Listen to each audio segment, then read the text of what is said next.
Marian ഉടമ്പടി ധ്യാനത്തിലേക്ക് നമ്മൾ ഭക്തിപൂർവ്വം പ്രവേശിക്കുകയാണ്. ഈശോയുടെ നമുക്ക് ഹൃദയത്തിൽ നന്ദി പറയാം. ദൈവപിതാവിനാൽ ആകർഷിക്കപ്പെട്ടിട്ട് പരിശുദ്ധ ദൈവമാതാവ് ജീവനോടെ പ്രത്യക്ഷയായ ഈ അൾത്താരയിൽ ഈ സമയം നമ്മളെ ഒരുമിച്ച് കൂട്ടിയ ദൈവപിതാവിൻ്റെ സ്നേഹത്തിന് നമുക്ക് ഹൃദയത്തിൽ നന്ദി പറയാം. 2004 ഡിസംബർ 7-ാം തീയതി ഉച്ചകഴിഞ്ഞ് 2:30 ഇതുപോലൊരു ആരാധന മധ്യയാണ് ദൈവമാതാവ് സമയഘടികാരം നെഞ്ചിൽ ചാർത്തി ഈ അൾത്താരയിൽ പ്രത്യക്ഷയായിക്കൊണ്ട് ദുരന്തം ഉണ്ടാകുവാൻ പോകുന്നു, പ്രാർത്ഥിക്കണമെന്ന വലിയ ദൈവിക സന്ദേശം കൈമാറിയത്. ജീവിതത്തിൻ്റെ വിവിധ ദുരന്ത മുഖങ്ങളിലായിരുന്നു കൊണ്ടാണ് നമ്മളും പരിശുദ്ധമ്മ ജീവനോടെ പ്രത്യക്ഷപ്പെട്ട ഈ ആലയത്തിൽ വന്നുകൊണ്ട് മരിയൻ ഉടമ്പടിയെടുത്ത് പ്രാർത്ഥിച്ചുകൊണ്ട് ആ ദുരന്ത മുഖങ്ങളെ അതിജീവിക്കുവാൻ ദൈവ കരുണയ്ക്ക് വേണ്ടി നോക്കി പാർക്കുന്നത്. ഈ ധ്യാനം നയിക്കുവാൻ പോകുന്ന കൃപാസനത്തിൻ്റെ സ്ഥാപക ഡയറക്ടറായ ബഹുമാനപ്പെട്ട VP ജോസഫ് അച്ഛനെ ദൈവപിതാവിൻ്റെ കരങ്ങളിൽ സമർപ്പിച്ച് നമുക്കൊരു നിമിഷം പ്രാർത്ഥിക്കാം. അച്ഛൻ്റെ ആരോഗ്യത്തെ പ്രത്യേകമായിട്ട് സമർപ്പിച്ച് പ്രാർത്ഥിക്കാം. ഈശോയെ, ഈ ആരാധനയിലുടനീളം അച്ഛനിലൂടെ നീ തന്നെ ഞങ്ങളോട് സംസാരിക്കണമേ എന്ന് പ്രാർത്ഥിക്കുന്നു. മരിയൻ ഉടമ്പടി നിബന്ധനകൾ വിശ്വസ്തതാപൂർവം പാലിക്കാനുള്ള വലിയ അഭിഷേകം ഈ ആരാധനയിലൂടെ ഞങ്ങൾക്ക് നൽകണമേ എന്ന് പ്രാർത്ഥിക്കുന്നു. ഞങ്ങളുടെ മരിയൻ ഉടമ്പടിയിൽ വന്നുപോയിട്ടുള്ള പാകപ്പിഴകൾ പരിഹരിക്കുവാൻ ഈശോയെ ഈ ആരാധനയിലൂടെ നീ ഞങ്ങളോട് സംസാരിക്കണമേ എന്ന് ഞങ്ങൾ പ്രത്യേകമായിട്ട് പ്രാർത്ഥിക്കുന്നു. 2015 മുതൽ കൃപാസനത്തിൽ വന്ന് തീർത്ഥാടക ഉടമ്പടിയെടുത്ത് ലോകത്തിൻ്റെ വിവിധ ഭൂഖണ്ഡങ്ങളിലായിരിക്കുന്ന ഓരോ മക്കളെയും ഈ സമയം നമുക്ക് അൾത്താരയിൽ സമർപ്പിച്ച് പ്രാർത്ഥിക്കാം. എടുത്ത ഉടമ്പടി മറന്നുകൊണ്ട് അലസമായ ജീവിതം നയിക്കുന്ന മക്കളെ പ്രത്യേകമായിട്ട് ഈ ആരാധനയിൽ നമുക്ക് സമർപ്പിച്ച് പ്രാർത്ഥിക്കാം. ഈശോയെ, മരണം വരെയും നല്ലൊരു ഉടമ്പടി സാക്ഷിയായി പരിശുദ്ധ അമ്മയുടെ ഈ അൾത്താരയിൽ നടന്ന പ്രത്യക്ഷീകരണത്തിൻ്റെ സാക്ഷിയാക്കി ഞങ്ങളെ ഓരോരുത്തരെയും ജീവിക്കുവാൻ ഈശോയെ അധിക അഭിഷേകത്താൽ നിറയ്ക്കണമേ എന്ന് നമുക്ക് ഓരോരുത്തർക്കും പ്രത്യേകമായിട്ട് പ്രാർത്ഥിക്കാം. 2020 മുതൽ ഓൺലൈനായി ഉടമ്പടിയെടുത്ത് പ്രാർത്ഥിക്കുന്ന മുഴുവൻ മക്കളെയും ഈ അൾത്താരയിൽ സമർപ്പിച്ച് പ്രാർത്ഥിക്കാം. ഈശോയെ, എല്ലാ മക്കളെയും പരിശുദ്ധ അമ്മയുടെ പ്രത്യക്ഷീകരണത്തിൻ്റെ സ്ഥിരം സാക്ഷികളാക്കി ഈ അൾത്താരയിൽ ഉയർത്തണമേ എന്ന് പ്രാർത്ഥിക്കുന്നു. വിവിധങ്ങളായ സമയങ്ങളിൽ വിവിധങ്ങളായ സോഷ്യൽ മീഡിയ പ്ലാറ്റ്ഫോമുകളിലൂടെ ഈ ആരാധനയിൽ പങ്കെടുത്ത് പ്രാർത്ഥിക്കുവാൻ പോകുന്ന മുഴുവൻ മക്കളെയും ഈ അൾത്താരയിൽ സമർപ്പിച്ച് പ്രാർത്ഥിക്കുന്നു. എല്ലാവരെയും ഈശോയെ അഭിഷേകത്താൽ നിറയ്ക്കണമേ എന്ന് പ്രാർത്ഥിക്കുന്നു. ഈ വലിയ നോമ്പിലായിരിക്കുന്ന ഞങ്ങൾക്ക് എല്ലാവർക്കും പുത്തൻ ആത്മീയ ചൈതന്യം ഈ ആരാധനയിലൂടെ നൽകണമേ എന്ന് പ്രാർത്ഥിക്കുന്നു. ഞങ്ങളുടെ ഉപവാസ ത്യാഗ പ്രവർത്തനങ്ങളോട് ചേർത്തുകൊണ്ട് ഈശോയെ ഞങ്ങൾ ഈ ആരാധനയിൽ പ്രത്യേകമായിട്ട് ഉയർപ്പിൻ്റെ ആ വലിയ രഹസ്യം ഞങ്ങളുടെ ജീവിതത്തിലും ക്രിസ്തു സാക്ഷ്യമായിട്ട് അത് മറ്റുള്ളവർക്ക് പകുത്തു കൊടുക്കുവാൻ ഈ ആരാധനയിലൂടെ ഞങ്ങളെ ഓരോരുത്തരെയും തിരഞ്ഞെടുത്ത് അഭിഷേകം ചെയ്യണമേ എന്ന് പ്രാർത്ഥിച്ചുകൊണ്ട് ദിവ്യകാരുണ്യനാഥനെ വരവേറ്റുകൊണ്ട് നമുക്ക് ഇരുകരങ്ങളും ഉയർത്തി ശക്തമായി സ്തുതിച്ച് പ്രാർത്ഥിക്കാം. യേശുവേ നന്ദി, യേശുവേ ആരാധന, ദൈവപിതാവേ നന്ദി, ദൈവപിതാവേ മഹത്വം, യേശുവേ നന്ദി, യേശുവേ ആരാധന, ദൈവപിതാവേ നന്ദി, ദൈവപിതാവേ മഹത്വം, യേശുവേ നന്ദി, യേശുവേ ആരാധന, യേശുവേ സ്തോത്രം, ദൈവപിതാവേ നന്ദി, ദൈവപിതാവേ മഹത്വം, ദൈവപിതാവേ ആരാധന. നമുക്ക് ഗായക സംഘത്തോട് ചേർന്ന് ദിവ്യകാരുണ്യനാഥനെ വരവേറ്റുകൊണ്ട് പാടി പ്രാർത്ഥിക്കാം.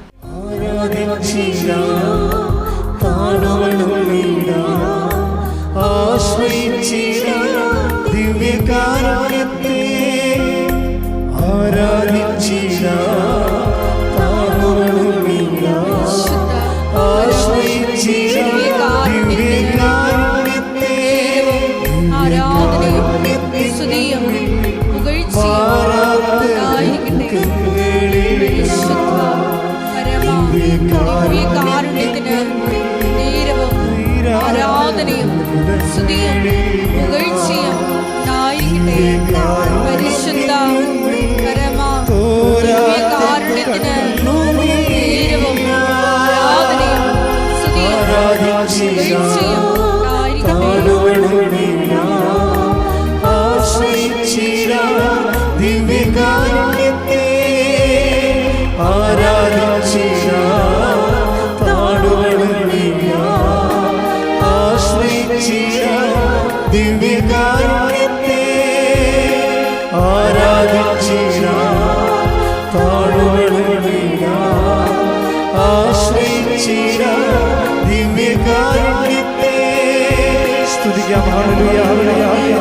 യേശുവേ ആരാധന, യേശുവേ നന്ദി. ഹല്ലേലൂയ.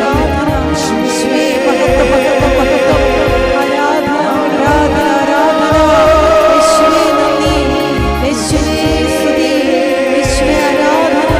യേശുവേ മഹത്വം മഹത്വം മഹത്വം. ആരാധന ആരാധന ആരാധന ആരാധന.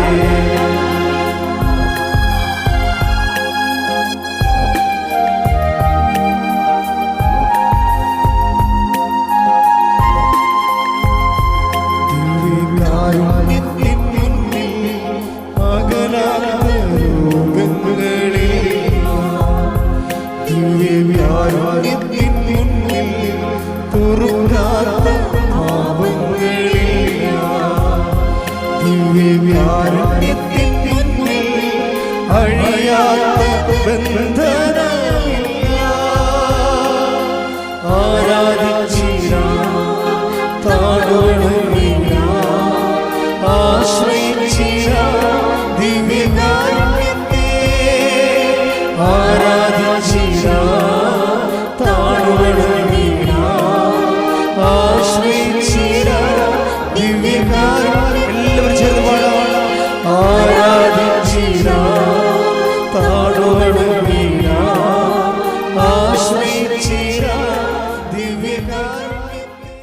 പരിശുദ്ധ പരമദിവ്യകാരുണ്യത്തിന് ആരാധനയും സ്തുതിയും പുകഴ്ചയും ഉണ്ടായിരിക്കട്ടെ. പരിശുദ്ധ പരമദിവ്യകാരുണ്യത്തിന് ആരാധനയും സ്തുതിയും പുകഴ്ചയും ഉണ്ടായിരിക്കട്ടെ. എൻ്റെ പ്രിയപ്പെട്ടവരെ, വിശുദ്ധ ഗ്രന്ഥം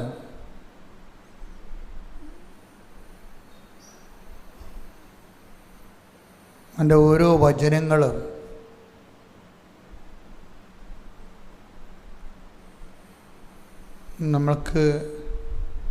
നമ്മളെ അഭിസംബോധന ചെയ്തുകൊണ്ടാണ് എഴുതിയിരിക്കുന്നത്. ദൈവത്തെ അന്വേഷിക്കുന്നവരെ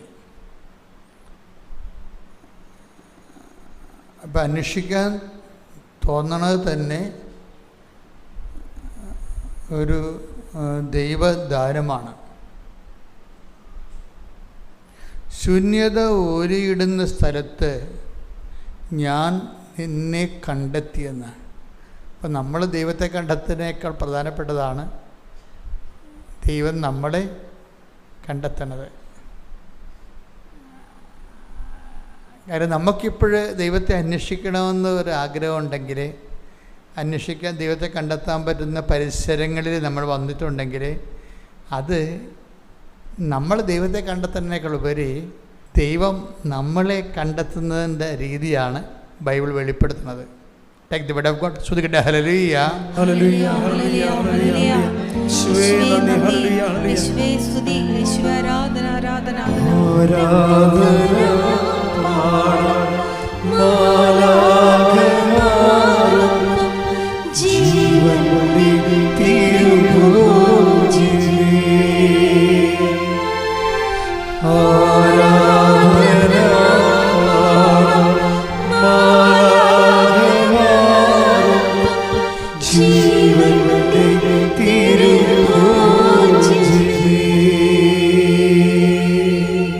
നിയമാവർത്തനം 32:10. അവിടുന്ന് അവനെ മരുഭൂമിയിൽ ശൂന്യത ഓരിയിടുന്ന മണരാരണ്യത്തിൽ കണ്ടെത്തി അവനെ വാരിപ്പുണർന്നു. താൽപര്യപൂർവം പരിചരിച്ച് തന്റെ കണ്ണിലുണ്ണിയായി സൂക്ഷിച്ചു. അപ്പോഴേ നമ്മൾ ഒരു പക്ഷേ ഈ മരുഭൂമിയുടെ അവസ്ഥ എന്താ? മരുഭൂമിയുടെ അവസ്ഥ എന്താണ്? തണൽ മരങ്ങൾ ഒന്നും ഉണ്ടാകത്തില്ല. തണലിനെ ഒരിക്കലും നമ്മൾ സ്നേഹിക്കരുത്, ശാശ്വതമായി സ്നേഹിക്കരുത്. തണലില്ലാതെ വളരാൻ പറ്റണം. ബൈബിളിൻ്റെ ഒരു കാഴ്ചപ്പാടതാണ്, തണലില്ലാതെ വളരാൻ പറ്റണമെന്ന്. അതറിയണമെങ്കിൽ യോന ഭയങ്കര എരിവെയിലത്ത് ഇരുന്നപ്പോൾ ദൈവം ഒരു ചെടി മുളപ്പിച്ചു. ആ ചെടിയുടെ അത് വളർന്നിട്ട് അതിന് തണലുണ്ടായപ്പോൾ ഭയങ്കരമായിട്ട് യോനയ്ക്ക് സന്തോഷമുണ്ടായി, തണലുണ്ടായില്ല. അപ്പം തണൽ വരുമ്പോൾ എപ്പോഴായാലും നമ്മൾ നമ്മുടെ മനസ്സിനെ പഠിപ്പിക്കണം. എന്താണ്? ഈ തണൽ വിട്ടുകൊടുക്കാൻ നമ്മൾ തയ്യാറായിരിക്കണം. തണൽ ദൈവം മാത്രമാണ്. ബൈബിളിൻ്റെ കറക്റ്റ് ബൈബിൾ എന്ത് രസമാണ്. കൈയടിച്ച് ശ്രുതിയുടെ ഹല്ലേലൂയ.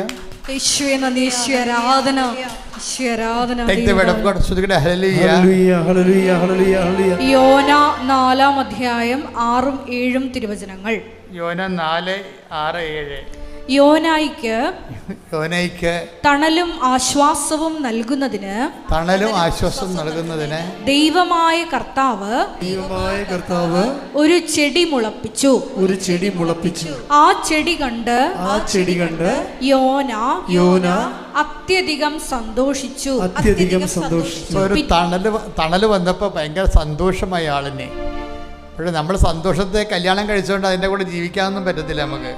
കാരണം ദൈവമാണ് ദൈവം മാറിപ്പോവും. തണലാണ് ദൈവം എന്ന് നമ്മൾ പറയും. അതുകൊണ്ട് എപ്പോഴും നിൻ്റെ കർത്താവ് ദൈവം ഞാനാകുന്നു എന്നുള്ള പഠനം എപ്പോഴും വന്നുകൊണ്ടിരിക്കും. നമ്മളെപ്പോഴും ഒന്നും മറക്കരുത്. ജോലിയിൽ മതി മറക്കരുത്, നിങ്ങളുടെ ജീവിത പങ്കാളിയിൽ മതി മറക്കരുത്. ഡിറ്റാച്ച്മെൻറ്റിൻ്റെ സന്ദേശം ഈ നിങ്ങൾ ദൈവത്തെയാണ് അന്വേഷിക്കണമെന്നുണ്ടെങ്കിൽ ഇവർ പോയിക്കൊള്ളട്ടെ എന്ന് ഈശോ പറയത്തില്ലേ? ഇവരാരാണ്? നിങ്ങൾക്ക് എന്നെയാണ് ആവശ്യമെങ്കിൽ ഇവർ, കർത്താവിൻ്റെ ഒരു വചനമാണ്, പീഡാനുഭവ കാലത്ത് നമ്മൾ ധ്യാനിക്കേണ്ട ഒരു വചനമാണ്. Take the word of God. ശ്രുതിയുടെ ഹല്ലേലൂയ. യോഹന്നാൻ 18:8. യോഹന്നാൻ 18:8. യേശു പ്രതിവചിച്ചു, ഞാനാണ് എന്ന് നിങ്ങളോട് പറഞ്ഞുവല്ലോ. നിങ്ങൾ എന്നെയാണ് അന്വേഷിക്കുന്നതെങ്കിൽ ഇവർ പൊയ്ക്കൊള്ളട്ടെ. ദൈവത്തിൻ്റെ കൂടെ നിൽക്കുന്ന കുറേ ആൾക്കാരുണ്ട്. നമ്മൾ അറിയാതെ ചിലപ്പോൾ ദൈവത്തിന് പകരം അവരന്വേഷിക്കും. ഈ ഡിറ്റാച്ച്മെൻറ്റിൽ നമ്മളെപ്പോഴും തയ്യാറായാൽ മാത്രമേ ദൈവാനുഭവത്തിലേക്ക് നമ്മുടെ വിശ്വാസത്തെ സത്യസന്ധമായി ദൈവം കാണത്തുള്ളൂ. ഇതൊരു ഭയങ്കര സീരിയസ് വിഷയമാണ്. വിശ്വാസമല്ല വിഷയം. വിശ്വാസം ആർക്കും കൊടുക്കാം. പക്ഷേ വിശ്വാസത്തെ സത്യസന്ധമായ റെസ്പോൺസാണ് പ്രശ്നം. വിശ്വാസമല്ല പ്രശ്നം. ഇപ്പം സാറായോടും എബ്രാഹത്തിനോടും ഒരു കാര്യമല്ലേ പറഞ്ഞത്? അടുത്ത വസന്തത്തിൽ ഞാനിതിലേ പോവും, നിങ്ങൾക്കൊരു കുഞ്ഞുണ്ടാകും. പക്ഷെ ഒരാൾ ചിരിച്ചില്ലേ? ഒരേ വചനം പറയുമ്പോൾ അതാണ് വിഷയം. അപ്പോൾ വചനമല്ല പ്രശ്നം അവിടെ. വചനം എബ്രഹാം കേട്ടു, സാറ കേട്ടു. പക്ഷേ സാറ എന്ത് ചെയ്ത്? ചിരിച്ചു. അതാണ് ഒരു പ്രോബ്ലം വന്നത്. അപ്പോൾ ഈ നമ്മളെ സംബന്ധിച്ചിടത്തോളം വിശ്വാസമല്ല വിഷയം, വിശ്വാസം സ്വീകരിക്കുന്ന വ്യക്തിയാണ് വിഷയം. ദൈവം ഈ ആളെ ടെസ്റ്റ് ചെയ്തുകൊണ്ടേയിരിക്കും. ഒന്നാമത്തിൽ എല്ലാം ടെസ്റ്റ് ചെയ്ത് നമ്മൾക്കിങ്ങനെ പറ്റിപ്പൊന്നും നടക്കത്തില്ല. പറ്റിപ്പ് നടക്കുക അത് എപ്പോഴും എനിക്ക് ഇത്രയും ഉടമ്പടി മുന്നോട്ട് പോയപ്പോൾ എനിക്ക് മനസ്സിലായത്, പറ്റിപ്പുകാർ ഒരു 50% ഉടമ്പടി എടുത്തിട്ടുണ്ട്. പറ്റിപ്പുകാർ അവർക്കറിയത്തില്ല, അവരെ ബേസിക്കായിട്ട് ജന്മനാ പറ്റിപ്പുകാരാണ്. എല്ലായിടത്തും ചെന്നാലും ഒരു പറ്റിപ്പ് അവർ നടത്തും. തൻ്റെ പഠന കാര്യങ്ങളിലായാലും അത് തൻ്റെ എന്ത് വീട്ടിലെ വിഷയമായാലും ഉത്തരവാദിത്തങ്ങളായാലും അതെല്ലാം അവരുടെ ഒരു പറ്റിപ്പിലേ അവർ ചെയ്യത്തുള്ളൂ. അതെന്താ പ്രശ്നം? അതുകൊണ്ട് എന്ത് പറ്റുമ്പോൾ ഉടമ്പടി എടുക്കുമ്പോൾ നമുക്ക് വളരെയേറെ ഈ ഒരു അപകടം നമുക്ക് അറിയണം. നമ്മളെല്ലാം നമ്മുടെ രീതിയിലാണ് ചെയ്യത്തുള്ളത്. അതാണ് ഒരു അപകടം ഇതിൻ്റെ അകത്ത് വരണത്. ദൈവമാണെങ്കിൽ ഇപ്പം നിങ്ങളുടെ ഭർത്താവിൻ്റെ പോക്കറ്റിൽ നിന്ന് നിങ്ങൾ തുണി കഴുകാൻ നേരത്തെ അതിൻ്റെ അകത്ത് ഉണ്ടായിരുന്ന കാശ് നിങ്ങളെടുത്ത് നിങ്ങൾ വിചാരിച്ച് ഭർത്താവല്ലേ നമ്മുടെ ആളല്ലേ, ഞാൻ തന്നെ ഭർത്താവ് തന്നെ ഞാൻ പറഞ്ഞിട്ട് നമ്മൾ കാശെടുത്ത് പറയാമെന്ന് വിചാരിച്ചു. എപ്പോഴെങ്കിലും നമ്മൾ പറയും. പക്ഷേ ഭജന ഇത് അഡ്മിറ്റ് ചെയ്യത്തില്ല, ഭജന സമ്മതിക്കത്തില്ല ഈ സംഭവം. അതറിയണമെങ്കിലേ നമ്മുടെ ഈ പ്രഭാഷണം എടുത്ത് ശ്രുതിക്കട്ടെ. ഹല്ലേലൂയ ഹല്ലേലൂയ ഹല്ലേലൂയ ഹല്ലേലൂയ യേശുവേ നന്ദി. ഹല്ലേലൂയ ഹല്ലേലൂയ യേശുവേ സ്തുതി. ഹല്ലേലൂയ ഹല്ലേലൂയ ഹല്ലേലൂയ യേശുവേ ആരാധന. പ്രഭാഷകൻ 41:19. സ്വന്തം സ്ഥലത്ത് നിന്ന് മോഷ്ടിക്കുക മോഷ്ടിക്കുക ഇവയെല്ലാം ലജ്ജാകരമാണ്. ഇതാണ് അവസ്ഥ. സ്വന്തം സ്ഥലം എന്ന് പറഞ്ഞാൽ എന്താണ്? ഭർത്താവായാലും ഭാര്യയായാലും മക്കളായാലും അത് നമ്മുടെ സ്വന്തമല്ലേ. പക്ഷെ സ്വന്തം സ്ഥലത്ത് നിന്നാണെങ്കിൽ പോലും മോഷ്ടിക്കുക ലജ്ജാകരമാണെന്ന്. അതാണ് വിഷയം. എന്ന് വെച്ച് കഴിഞ്ഞാൽ ബൈബിൾ ഈ വിഷയം നമുക്ക് ഹാഫ് ബോയിൽഡ് എഗ് എന്നൊക്കെ പറയത്തില്ലേ. നിങ്ങൾ ഇപ്പോൾ അമ്മയോട് നിങ്ങൾ മുട്ട വാട്ടി തരാൻ പറഞ്ഞു കഴിഞ്ഞാൽ പുഴുങ്ങി വേണം വാട്ടിയത് വേണം എന്നൊക്കെ ചോദിക്കത്തില്ലേ. കാരണം അമ്മ ചോദിക്കും. കാര്യം ഓരോ കുഞ്ഞുങ്ങൾ ഓരോ ടൈപ്പാണ്. ചില വാട്ടിയത് കഴിക്കത്തുള്ളൂ, ചില പുഴുങ്ങിയേ കഴിക്കത്തുള്ളൂ. അപ്പോൾ ഈ ഹാഫ് ബോയിൽഡ് എന്ന് പറഞ്ഞ സാധനം, വാട്ടിയ മുട്ട, വചനത്തിൽ വാട്ടിയ വചനങ്ങളില്ല. ശരിക്കും ഒറ്റ സംഭവമേ ഉള്ളൂ, സത്യവചനം. ഇത് വിശ്വസ്തതമായിട്ട് വരുന്നൊരു വിഷയമാണ്. കാര്യം ഉടമ്പടി എന്ന് പറഞ്ഞാൽ ഉടനെ ദൈവം പറയും, ഉടമ്പടി എന്ന് പറഞ്ഞാൽ ദൈവം ഉടനെ പറയും വിശ്വസ്തത എന്ന് പറയും. ഇതിന് റെഡിയാണെങ്കിൽ ഉടമ്പടി ഇടിമിന്നൽ പോലെ പിടിക്കും, പെട്ടെന്ന് പിടിക്കും. നമ്മൾ ഉടമ്പടി എന്ന് കർത്താവ് ഞാൻ ഉടമ്പടി എടുക്കാൻ ആഗ്രഹിക്കുന്നു എന്ന് ജസ്റ്റ് പറഞ്ഞാൽ മതി. കർത്താവ് ഞാൻ ഉടമ്പടി എടുക്കാൻ ആഗ്രഹിക്കുന്നു എന്ന് പറഞ്ഞാൽ ഉടനെ ഈശോ പറഞ്ഞു ഫിഡലിറ്റി എന്ന് പറയും. ഫെയ്ത്ത് എന്ന് പറയത്തില്ല, വിശ്വാസം എന്ന് പറയത്തില്ല. ഉടനെ ഈശോ പറയും ഫിഡലിറ്റി എന്ന് പറയും. കാര്യം ഉടമ്പടി ബയലാറ്ററലാണ്. അവിടെ വിശ്വാസത്തെക്കാൾ ഉപരി വേണ്ടത് ഇപ്പം പ്രാർത്ഥനയ്ക്ക് വിശ്വാസം മതി, ഉടമ്പടിക്ക് ഉഭയകക്ഷിയാണ്. രണ്ട് കക്ഷികളുണ്ട്. അവിടെ വേണ്ടത് വിശ്വാസമല്ല, പിന്നെന്താണ്? വിശ്വസ്തതയാണ് വേണ്ടത്. അതുകൊണ്ടാണ് ഈ സങ്കീർത്തനം 78:37 സ്തുതിക്കട്ടെ ഹല്ലേലൂയ യേശുവേ നന്ദി, ഹല്ലേലൂയ ഹല്ലേലൂയ, യേശുവേ ആരാധന ആരാധന ആരാധന, യേശുവേ നന്ദി, മഹത്വം, ഹല്ലേലൂയ. സങ്കീർത്തനങ്ങൾ 78:37. അവരുടെ ഹൃദയം അവിടത്തോട് ചേർന്ന് നിന്നില്ല, അവിടുത്തെ ഉടമ്പടിയോട് വിശ്വസ്തത പുലർത്തിയില്ല. അതാണ് വിഷയം. പ്രാർത്ഥനയിലെ ഒരു ഡെറിവേഷൻസ് ഒക്കെ ഉണ്ടാവും. ദൈവത്തോട് ചേർന്ന് നിന്നില്ലെങ്കിലും പ്രാർത്ഥനയ്ക്ക് ചില സ്ഥലത്ത് ഉത്തരം കിട്ടും. ഉടമ്പടി അങ്ങനെയല്ല. ഉടമ്പടി ഉദ്ദേശിക്കുന്നത്, ഉടമ്പടി ഒരു പ്രാർത്ഥനയേക്കാൾ ഉപരി ദൈവമായിട്ട് ചേർന്ന് നിൽക്കാനുള്ള ദൈവവിളിയാണ്. നിങ്ങളവിടെ ജപ്തി നടപടിയും ജോലിയൊക്കെ പറയുമെങ്കിലും ബേസിക്കായിട്ട് ഉടമ്പടി ലക്ഷ്യം നമ്മുടെ ജപ്തി നടപടി മാറുകയും അതുപോലെ തന്നെ കല്യാണം കഴിക്കുകയൊന്നുമല്ല. മറിച്ച് എന്താണ്? ദൈവത്തോട് ചേർന്ന് നിൽക്കാനുള്ള ദൈവവിളിയാണ് ഉടമ്പടി എന്ന് പറയുന്നത്. ഒന്ന് പ്രാർത്ഥിച്ച മക്കളെ. കർത്താവായ ദൈവമേ, ഉടമ്പടി വഴി അങ്ങയോട് ചേർന്ന് നിൽക്കാൻ, ചേർന്ന് ജീവിക്കാൻ വിശ്വസ്തതയുടെ പ്രത്യേക ജീവിതം തരണമേ. ശ്രദ്ധിക്കട്ടെ. ഹല്ലേലൂയ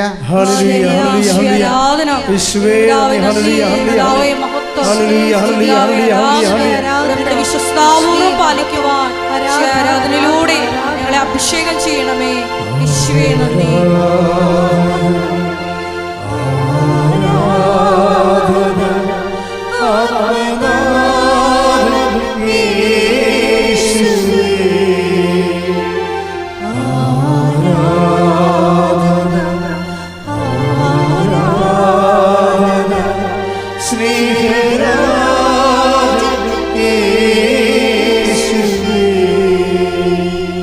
പരിശുദ്ധ പരമദിവ്യകാരുണ്യത്തിന് ആരാധനയും സ്തുതിയും പുകഴ്ചയും ഉണ്ടായിരിക്കട്ടെ. പരിശുദ്ധ പരമദിവ്യകാരുണ്യത്തിന് ആരാധനയും സ്തുതിയും പുകഴ്ചയും ഉണ്ടായിരിക്കട്ടെ. എല്ലാം ദാനമായിരിക്കേ. Take the word of God. Hallelujah. Hallelujah. Hallelujah. യേശുവേ നന്ദി നന്ദി നന്ദി. Hallelujah. Hallelujah. Hallelujah. Hallelujah. യേശുവേ ആരാധന ആരാധന. യേശുവേ നന്ദി, മഹത്വം മഹത്വം. 1 കൊരിന്തോസ് 4:7. 1 കൊരിന്തോസ് 4:7. നിനക്ക് എന്ത് പ്രത്യേക മഹാത്മ്യമാണുള്ളത്? നിനക്ക് എന്ത് പ്രത്യേക മഹാത്മ്യമാണുള്ളത്? ദാനമായി ലഭിച്ചതല്ലാതെ നിനക്ക് എന്തുണ്ട്? എല്ലാം ദാനമായിരിക്കെ ദാനമല്ല എന്ന മട്ടിൽ എന്തിന് നീ അഹങ്കരിക്കുന്നു? ഇതിൻ്റെ ഈ വചനം ഒരിക്കലും മറന്നു പോകരുത്. കാര്യം ഉടമ്പടി ബേസ് ചെയ്തിരിക്കുന്നത് not by merit but by ഗ്രേസിലാണ്, അല്ലേ? നിങ്ങളുടെ യോഗ്യത കൊണ്ടല്ല, എൻ്റെ കൃപ കൊണ്ട്. ഇവിടെ ഒരു പ്രശ്നമുള്ളത്, ഇത് നോട്ട് ബൈ മെരിറ്റ് പറഞ്ഞില്ലേ? മെരിറ്റിൽ ദൈവം വർക്ക് ചെയ്യാത്തത് എന്താണെന്നറിയാമോ? ഈ വചനത്തിലുണ്ടത് 1 കൊരിന്ത്യൻസ് 4:7. മെരിറ്റിൽ നമ്മൾ ആശ്രയിച്ച, ഇപ്പം ആൾക്കാരെന്നാ ചെയ്യണമെന്ന് ചോദിച്ചു കഴിഞ്ഞാൽ അവർ മെരിറ്റിലും ആശ്രയിക്കും. നമുക്ക് മാർക്കുണ്ടല്ലോ, നമുക്ക് FD-യിൽ പണം കിടക്കുന്നുണ്ടല്ലോ, നമ്മുടെ മക്കളെല്ലാം നല്ല ജീവിതമാണല്ലോ, അവർക്ക് കുഴപ്പമൊന്നും ഇല്ലല്ലോ. അപ്പോൾ പിന്നെ എന്ന് വെച്ചാൽ നമ്മുടെ ഒരു വശം നമ്മൾ അറിഞ്ഞോ അറിയാതെ ഒരു കാല്, ഒരു ലെഗ്, 1 ലെഗ് മെരിറ്റിലാണ് എപ്പോഴും. ഇതുകൊണ്ട് ഈ ഗ്രേസിലുള്ള ലെഗ് വർക്ക് ചെയ്യത്തില്ല.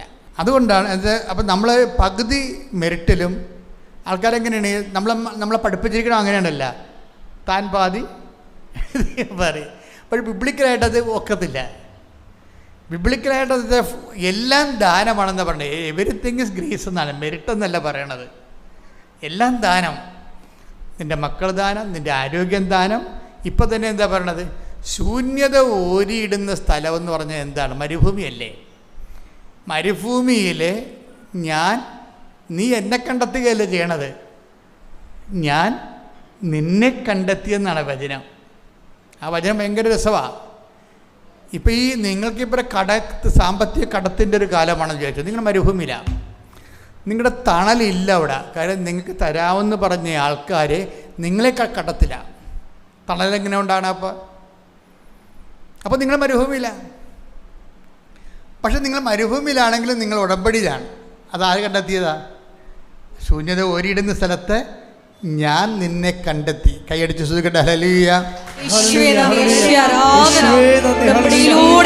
അവിടത്തോട് ചേർത്ത് നിർത്തുന്ന സ്നേഹത്തിന്, കരുതലിന് നന്ദി പറയുന്നു.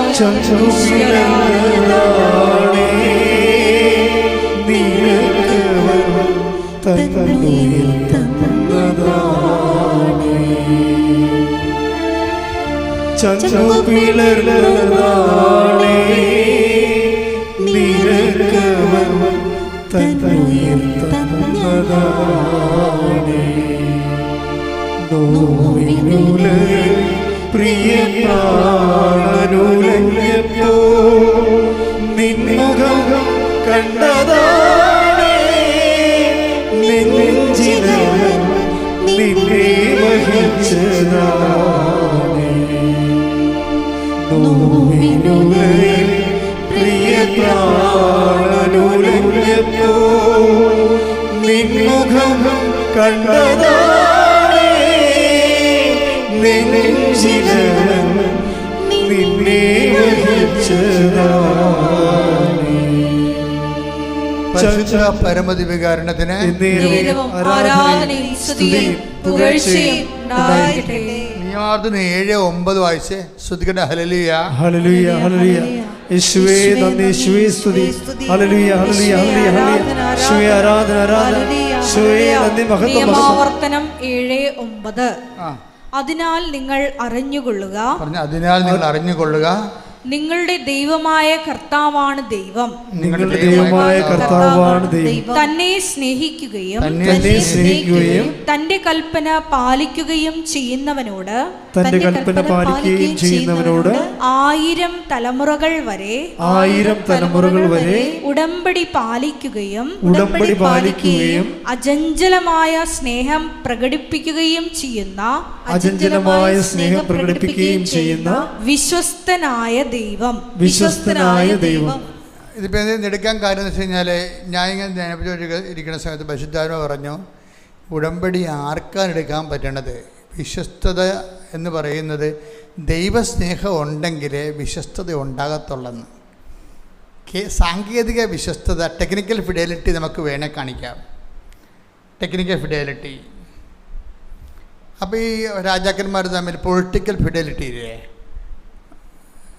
രാജ്യങ്ങൾ തമ്മിൽ കാണിക്കുന്ന ഡിപ്ലോമാറ്റിക് ഫിഡലിറ്റിയാണ് ടെക്നിക്കൽ ഫിഡലിറ്റി, നയതന്ത്രപരമായ വിശ്വസ്തത. അപ്പം നയതന്ത്രമായ വിശ്വസ്തത നമുക്ക് അങ്ങനെ ഒരു ഡിപ്ലോമാറ്റിക് ഫിഡലിറ്റി, നയതന്ത്രപരമായ വിശ്വസ്തത ദൈവവുമായിട്ട് സാധിക്കത്തില്ല. സാങ്കേതിക വിശ്വസ്തത എന്ന് പറയും അതിനെ. അപ്പോൾ അതുകൊണ്ട് എന്താ ചെയ്യേണ്ടത്? ബൈബിൾ എന്താ ചെയ്യണത്? ദൈവ വിശ്വസ്തതയെ ദൈവസ്നേഹത്തിൻ്റെ പരിധി കൊണ്ടുവന്നിരിക്കുക. അപ്പോൾ ആദ്യം നമ്മൾ ശ്രമിക്കുന്നത് വിശ്വസ്തതയ്ക്കല്ല ശ്രമിക്കേണ്ടത്. എന്താണ്? ദൈവത്തോട് ഏകപക്ഷീയമായ സ്നേഹം ജനിപ്പിക്കാൻ വേണ്ടി പ്രാർത്ഥിക്കുന്നു. ഇപ്പം നിങ്ങൾ ഓരോരോ കാര്യങ്ങൾ ചെയ്യണില്ലേ, ഓരോരോ കാര്യങ്ങൾ ചെയ്യുമ്പോൾ ചില ആൾക്കാർ കടുത്ത വിശ്വസ്തതയിലാണ് അങ്ങനെ ചെയ്യണത്. ചില ആൾക്കാർ ഉടമ്പടി എടുത്തതിൻ്റെ പേരിലാണ് അങ്ങനെ, അതാണ് ടെക്നിക്കൽ വിശ്വസ്തത എന്ന് പറയണത്. ഉടമ്പടി എടുത്തതിൻ്റെ പേരിൽ അങ്ങനെ അവർ ചെയ്യും, പക്ഷെ അതിന് ടെക്നിക്കൽ വിശ്വസ്തത എന്ന് പറയും. അത് ഉടമ്പടി വർക്കൗട്ട് ചെയ്യത്തില്ല. നമ്മൾ ഉടമ്പടിയിലെ വിശ്വസ്തത എന്ന് പറയുന്നത് ഔട്ട് ഓഫ് ലവ് ആണ്. ദൈവത്തോടുള്ള സ്നേഹം കൊണ്ട് ഞാൻ വിശ്വസ്തത കാണിക്കുന്നു. ദൈവത്തോടുള്ള സ്നേഹം കൊണ്ട് വേറെ ഒരു കണ്ടീഷനൊന്നുമില്ല, വേറെ കണ്ടീഷൻസൊന്നുമില്ല. ദൈവം ഒന്ന് പ്രാർത്ഥിച്ചേ. കർത്താവായ ദൈവമേ, അങ്ങയോടുള്ള വ്യക്തിപരമായ സ്നേഹത്താൽ വിശ്വസ്തതയുടെ ഉടമ്പടി ജീവിതം നയിക്കുവാൻ എന്നെ സഹായിക്കണമേ. ശ്രുതികട ഹല്ലേലൂയ, ഹല്ലേലൂയ, ഹല്ലേലൂയ, ഹല്ലേലൂയ. യേശുവേ നന്ദി, ഹല്ലേലൂയ, ഹല്ലേലൂയ.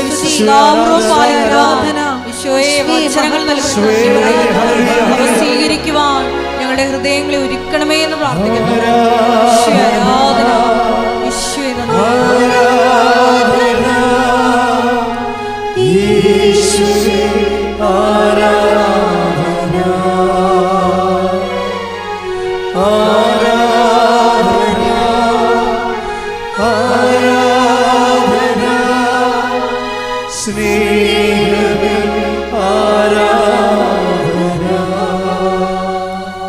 വളരെ സൂക്ഷ്മതയോടെ മനസ്സിലുണ്ടാകണം.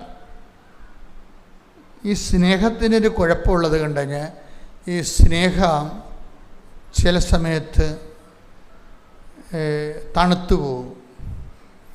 സ്നേഹം ഉണ്ടായിട്ടും കാര്യമില്ല, നല്ല ചൂടുള്ള സ്നേഹത്തിൻ്റെ ചൂട് നിലനിർത്താൻ നോക്കണം നമ്മൾ.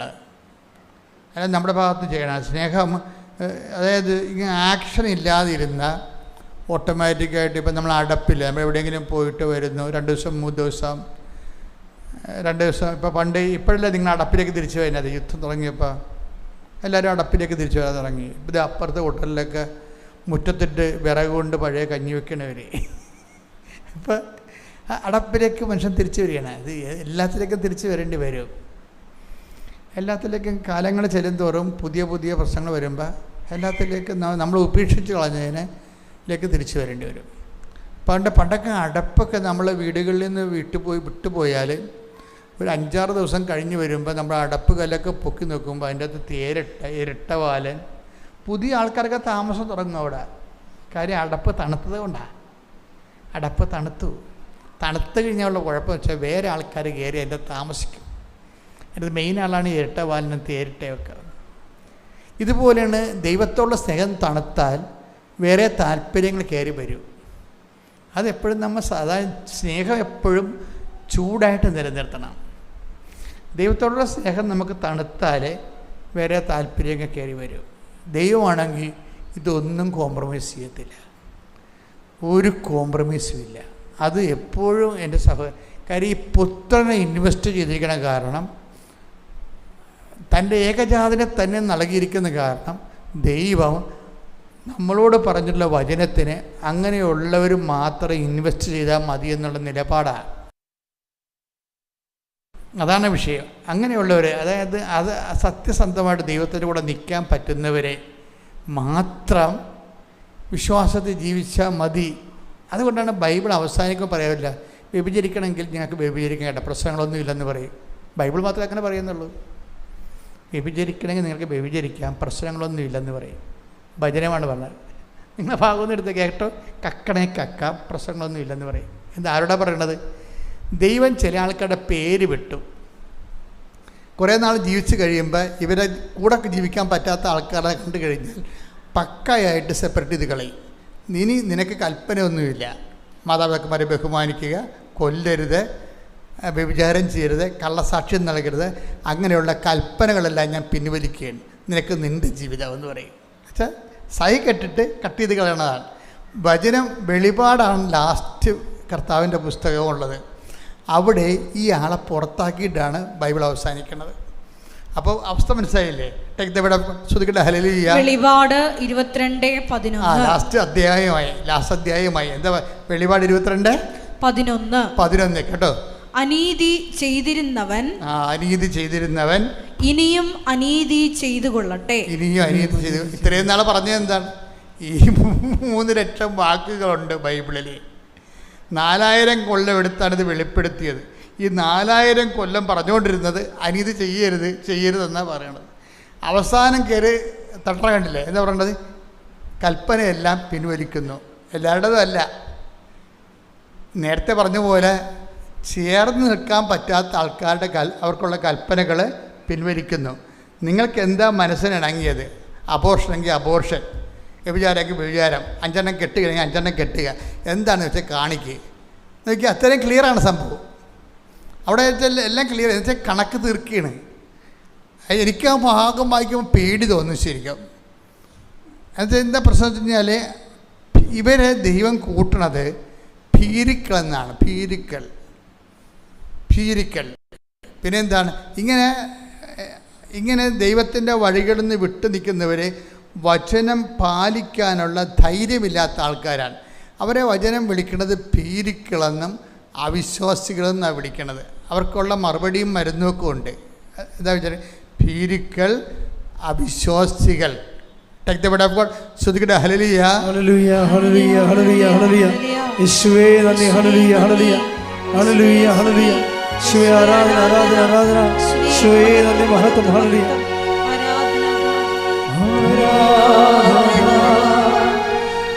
ആരാധന, യേശുവേ ആരാധന, ആരാധന, ആരാധന, യേശുവേ ആരാധന. വെളിപാട് 21:8. വെളിപാട് 21:8. എന്നാൽ ഭീരുക്കൾ, അവിശ്വാസികൾ, ദുർമാർഗികൾ, കൊലപാതകികൾ, വ്യഭിചാരികൾ, മന്ത്രവാദികൾ, വിഗ്രഹാരാധകർ, കാപട്യക്കാർ എന്നിവരുടെ ഓഹരി തീയും ഗന്ധകവും എരിയുന്ന തടാകവുമായിരിക്കും. ഇതാണ് രണ്ടാമത്തെ മരണം. അപ്പോൾ ഈ രണ്ടാമത്തെ മരണത്തിന് വേണ്ടി അസൈൻ ചെയ്തിരിക്കുന്ന ആൾക്കാരോടാണ് കൽപ്പന. പിന്നെ പ്രമാണം ഇല്ലെന്ന് പറയണത്. പ്രമാണം ഇല്ല. കൊടുത്ത പ്രമാണം പിൻവലിച്ചിട്ടാണ് ദൈവം വചനം അവസാനിക്കുന്നത്. ഈ സമൂഹം ഇവിടെ ഉണ്ടായത് പ്രമാണം കൊടുത്താണ് ഉണ്ടാക്കിയത്. സീനായി മലമുകളിൽ വെച്ചുണ്ടായ സമൂഹമാണ്. അത് പിന്നീട് നവീകരിക്കപ്പെട്ടത് സീനായി മലമുകളിൽ നിന്ന് ഇറങ്ങി വന്ന് ദൈവജനം വാഗ്ദാന നാട് പ്രാപിച്ചതിന് ശേഷം കർത്താവിൻ്റെ വരവിന് വേണ്ടി കാത്തിരുന്ന് കർത്താവ് വന്നപ്പോൾ ദൈവരാജ്യത്തിൻ്റെ സുവിശേഷം കൊടുക്കുന്നത് മലമുകളിലാണ്. അവിടെ വെച്ച് സുവിശേഷ ഭാഗ്യങ്ങൾ കൊടുക്കും. ഈ സുവിശേഷ ഭാഗ്യങ്ങളാണ് നമ്മൾ ജീവിക്കണത്. എന്നിട്ട് സ്വർഗീയ ജെറുസലേമിലേക്ക് ജനം പോവുകയാണ്. പക്ഷേ സുവിശേഷ ഭാഗ്യങ്ങൾ കൊടുത്തിട്ടും ചില ആൾക്കാർ അവരവരുടെ വഴികൾക്ക് തന്നെ പോകും. അപ്പം അവരെ ഇടയ്ക്ക് വെച്ച് കട്ട് ചെയ്യണതാണ് കാണുന്നത്. ഇനി പ്രമാണമെല്ലാം പിൻവലിക്കുകയാണ്. പ്രമാണം പിൻവലിച്ചു എന്നിട്ട് പറയും നിങ്ങളുടെ വഴികളിലേക്ക് പോയിക്കൊള്ളാൻ പറയും. വളരെ കൃത്യമായിട്ടാണ് ബൈബിള് വളരെ ഷാർപ്പ് ലാൻഡിങ്ങാണ് ചെയ്യണത്. അത് അവസാനമാണ് ഇത് പറയണത്. ബൈബിളിപ്പോൾ അവസാനിക്കും. അപ്പോൾ അവിടെ വെച്ച് അതൊക്കെ മുമ്പ് തന്നെ ഈ വിഷയത്തിലെല്ലാം തീരുമാനമായിട്ട് പിരിയും. എൻ്റെ മക്കൾ, നമ്മൾ ഒരു പാപത്തിനെങ്കിലും എതിരെ നമ്മൾ ചേർത്ത് നിൽക്കാൻ ധൈര്യം കാണിച്ചാൽ, കാര്യം നമ്മളെ പേടി വരണതിൻ്റെ കാരണം യേശുക്രിസ്തു ക്രൂശിക്കപ്പെട്ടതിന് ഒത്തിരി കാരണങ്ങളില്ല, ഒറ്റ കാരണമേ ഉള്ളൂ. എന്താണ്? അവൻ തൻ്റെ ജനങ്ങളുടെ പാപത്തിന് വേണ്ടി പരിഹാരമായിരിക്കും. അതാണ് സംഭവം. 1000 കാരണങ്ങളില്ല ക്രിസ്തു ക്രൂശിക്കപ്പെട്ടതിന്. ഓരോരുത്തരും മരിക്കണ മുമ്പ് അവരുടെ കുറ്റങ്ങളൊക്കെ എഴുതി വെച്ച് വായിക്കത്തില്ലേ? അങ്ങനെ വായിക്കാൻ വേണ്ടി മാത്രമൊന്നുമില്ല, ഒറ്റ കാര്യമേ ഉള്ളൂ. യേശുക്രിസ്തുവിൻ്റെ മനുഷ്യാവതാരത്തിൽ പറഞ്ഞത് അവൻ തൻ്റെ അമ്മയോട് പറഞ്ഞതാണ്. എന്താണ്? അവൻ തൻ്റെ ജനതയെ അവരുടെ പാപങ്ങളിൽ നിന്ന് മോചിക്കും. അത്രയേ ഉള്ളൂ, ഒറ്റ കാര്യമേ ഉള്ളൂ. ഇനി കുറേ കാലം കഴിയുമ്പോൾ മനുഷ്യൻ പറയും അത് പാപം അല്ലെന്നൊക്കെ പറഞ്ഞാലും മനുഷ്യന്മാർക്ക് എന്ത് വേണമെങ്കിലും പറയാം, ആണെന്ന് പറയാം, അല്ലെന്നൊക്കെ പറയാം. പക്ഷെ ദൈവം ഒരിക്കലാണെന്ന് പറഞ്ഞാൽ പിന്നെ അല്ലെന്ന് പറയുന്നവർക്ക് അല്ലെന്ന് പറയുന്ന വഴികളിലൂടെ പോകാനൊരു പ്രശ്നമില്ല. അവരെ ഭീതികളും അവിശ്വാസികളുമായിട്ട് ദൈവം കൂട്ടുമെന്ന് മാത്രമേ ഉള്ളൂ. കഴിഞ്ഞ ദിവസങ്ങളിലൊരു സാക്ഷ്യം ഉണ്ടായിരുന്നു ഇവിടെ. ഒരു ക്വാളിറ്റേറ്റീവിൽ എബവ് ആയിട്ടുള്ളൊരു സാക്ഷിയാണ്. അപ്പോൾ അദ്ദേഹത്തിൻ്റെ പേര് ബിൻഡോ എന്നാണ്. ബിൻഡോ. ഞാൻ അമേരിക്കയിൽ ഹൂസ്റ്റണിൽ ധ്യാനിപ്പിക്കാൻ ചെല്ലുമ്പോൾ ബിൻഡോ അന്ന് ടെക്സാസിലുണ്ട്. അപ്പോൾ അദ്ദേഹം ആ ധ്യാനം കൂടിയെന്നാണ്. ഞാൻ അദ്ദേഹത്തെ കണ്ടിട്ടില്ല, ഇവിടെ വെച്ച് പറയുമ്പോഴേ അറിയണത്. അപ്പോൾ അദ്ദേഹം അന്ന് വന്ന് ധ്യാനം കൂടി. അപ്പോൾ അദ്ദേഹം ധ്യാനം കൂടിയതിൻ്റെ ഉദ്ദേശം എന്ന് പറയണത് അദ്ദേഹം ഒത്തിരി ധ്യാനം കൂടുന്ന ആളാണ്. അപ്പോൾ അങ്ങനെ ധ്യാനം കൂടുമ്പോൾ സ്വാഭാവികമായിട്ട് ജീവിതത്തിനൊരു നവീകരണം വരിക എന്നുള്ള ഉദ്ദേശത്തിലാണ് എല്ലാ കൊല്ലുമ്പോഴും ധ്യാനം കൂടിയിരിക്കുന്നത്. പക്ഷേ ഈ അങ്ങനെ ഉടമ്പടി ധ്യാനമാണ് കൂടിയത്. ഉടമ്പടി ധ്യാനം കൂടിയപ്പോൾ ഈ ബിൻഡോയ്ക്ക് ഒരു പെട്ടെന്ന് അദ്ദേഹത്തിന് ഒരു പ്രത്യാശ കിട്ടി. അപ്പോൾ അദ്ദേഹം ധ്യാനത്തിൽ അത് പറയുന്നുണ്ട്. അതിൻ്റെ പ്രശ്നം പുള്ളിക്ക് 54 വയസ്സുണ്ട്. വൈഫിന് അവിടെ ജോലിയുണ്ട്. ഇദ്ദേഹം ഇപ്പം നാട്ടിൽ നിന്ന് അവിടെ ചെന്നിരിക്കണതാണ്. അപ്പോൾ അദ്ദേഹത്തിന് ഈ 5 മാസമായിട്ടും ജോലി കിട്ടിയില്ല. ജോലി കിട്ടാതിരിക്കാൻ കാരണം നിങ്ങൾക്ക് ഒരാളുടെ ശമ്പളത്തിൽ കാറിൻ്റെ EMI, പിന്നെ ഹൗസിൻ്റെ റെൻറ്റ്, പിന്നെ എല്ലാത്തിനും ബില്ലാണല്ലോ അവിടെ. അപ്പോൾ ഇത് നടന്നു പോകത്തെ, ജീവിക്കാൻ പറ്റത്തില്ല. പക്ഷേ വൈഫിന് ജോലി ഉണ്ടെങ്കിലും ചെറിയൊരു ശമ്പളമാണ്. അപ്പോൾ ഇങ്ങനെ വളരെ ഞെരുങ്ങുന്നുണ്ട് ഈ വിഷയത്തിൽ. അപ്പോൾ ഉടമ്പടിയിൽ ഇയാൾ ഈ 50 കമ്പനികൾക്ക് പുള്ളി ഈ റെസ്യൂം കൊടുത്തിട്ടുണ്ട്. 50 കമ്പനികൾക്ക്. ഒരു കമ്പനി ഇയാളെ വിളിക്കണില്ല, ഒരു കമ്പനിയും വിളിക്കണില്ല. അപ്പോൾ എന്താണെന്ന് പറഞ്ഞാൽ കമ്പനികളുടെ സ്പെസിഫിക്കേഷൻ ഇയാളയിലില്ല. അതാണ് പ്രശ്നം. ഒരു കമ്പനി ആവശ്യപ്പെടുന്ന പ്രത്യേക യോഗ്യത ഇങ്ങർക്കില്ല. അപ്പം അതുകൊണ്ട് ബാക്കടിച്ച് പോവുകയാണ്. 50 കമ്പനി എന്ന് പോയി കഴിയുമ്പോൾ ഇതേ പണിയാണ് പുള്ളിക്ക്, റെസ്യൂം വിടുക എന്നുള്ളത്. അപ്പോൾ ആ സമയത്താണ് വന്ന് ഉടമ്പടി ധ്യാനം കൂടുന്നത്. ഉടമ്പടി ധ്യാനത്തിൽ പുള്ളിക്ക് പെട്ടെന്നൊരു പിടിവള്ളി കിട്ടി. എന്താ കാര്യം? ഉടമ്പടി ഇങ്ങയുടെ പ്രശ്നം എന്താണ്? 50 കമ്പനിയിൽ നിന്നും ഈ ആപ്ലിക്കേഷൻ റിജക്റ്റ് ആകാൻ കാരണം ഇങ്ങേരുടെ ജോലിക്ക് കമ്പനി ഉദ്ദേശിക്കുന്ന സ്പെസിഫിക്കേഷൻ, നൈപുണ്യം ഇങ്ങർക്കില്ല എന്നുള്ളതാണ്. പക്ഷേ ഉടമ്പടിയിൽ എന്താ പറയണത്? Not by merit but by grace. ഇത് പുള്ളിയെ വല്ലാത്ത രീതിയിൽ അങ്ങോട്ട് ബാധിച്ചു. കാര്യം നമ്മുടെ യോഗ്യതയാലല്ല, കർത്താവിൻ്റെ കൃപയെന്ന്. അപ്പോൾ അതുകൊണ്ട് അത് കേട്ടോടുകൂടി ഈ ഹൂസ്റ്റലിലെ ധ്യാനം ഇത് മാത്രമല്ല, ഭയങ്കര ഗംഭീര വിജയമായിരുന്നത്. അതായത് ജനങ്ങൾ വളരെ നിശബ്ദരായി വന്നു, ടൈമിന് വന്നു, ധ്യാനം കഴിഞ്ഞിട്ടും പോകാതെ നിൽക്കുന്ന, അഭിഷേകത്തിൽ നിൽക്കുന്നൊരു ധ്യാനമായിരുന്നത്. അപ്പം അതിലൊരാളാണിത്. അപ്പോൾ ഇത് കഴിഞ്ഞപ്പോൾ അദ്ദേഹം തൻ്റെ ഉടമ്പടി എടുത്തതിന് ശേഷം ഉടമ്പടിയുടെ കാര്യങ്ങൾ ചെയ്യാൻ തുടങ്ങി. ഉടമ്പടി കാര്യം ചെയ്തപ്പോൾ എന്താ സംഭവിച്ചതെന്ന് വെച്ചാൽ അതിനുശേഷം ഈ ഉടമ്പടിക്ക് ശേഷം പുള്ളി ഒരു ഒറ്റ കമ്പനിക്ക് മാത്രമേ റെസ്യൂം വിട്ടിട്ടുള്ളൂ. അത് ഉടനെ കോൾ ഫോർ ചെയ്ത്, അതാ വിഷയം. ഒരു കമ്പനിക്ക് മാത്രമേ പുള്ളിയുടെ ആപ്ലിക്കേഷൻ കൊടുത്തുള്ളൂ. പക്ഷെ ആ കമ്പനി പുള്ളിയെ വിളിച്ചു. പിന്നീട് അവർ ഇൻ്റർവ്യൂവിന് ക്ഷണിച്ചു. ആദ്യത്തെ ഇൻ്റർവ്യൂ സക്സസ് ആയിരുന്നു. സാധാരണഗതിയിൽ ഇങ്ങനെ ആൾക്കാർ ചെയ്യണത്, ഇങ്ങനെ റെസ്യൂം കൊടുത്തു കഴിഞ്ഞു ഇൻ്റർവ്യൂ ഒക്കെ നടന്നാലും പിന്നെ ആപ്ലിക്കേഷൻ വിട്ടുകൊണ്ടേ ഇരിക്കും. അങ്ങനെയാണ് ആൾക്കാർ ചെയ്യണത് എല്ലാവരും. പക്ഷേ ഇയാളുടെ മനസ്സിൽ മാതാവ് പറഞ്ഞു, ഇനി നീ വിടണ്ടെന്ന് പറഞ്ഞു. അതാണ് വിഷയം. ഈ അമ്മയുടെ ഒരു രസമെന്ന് പറഞ്ഞാൽ കമ്മ്യൂണിക്കേഷൻ ഭയങ്കരമാണ്. എൻ്റെ മക്കളെ, ഞാൻ എപ്പോഴും നിങ്ങളോട് ദേഷ്യപ്പെട്ടൊക്കെയാണ് എല്ലാ ദിവസവും സംസാരിക്കുന്നത്. കാരണം എന്ന് വെച്ച് കഴിഞ്ഞാൽ അവിശ്വസ്തരുടെ എണ്ണം കൂടുതലാണ്. കാര്യം അങ്ങനെ ഈ അവിശ്വസ്തരമായിട്ട് ഈ വള്ളം തള്ളിക്കൊണ്ട് പോകാൻ പറ്റത്തില്ല. ഉടമ്പടിയുടെ വള്ളം ഈ അവിശ്വസ്തരമായിട്ട് തള്ളിക്കൊണ്ട് പോകാൻ പറ്റത്തില്ല.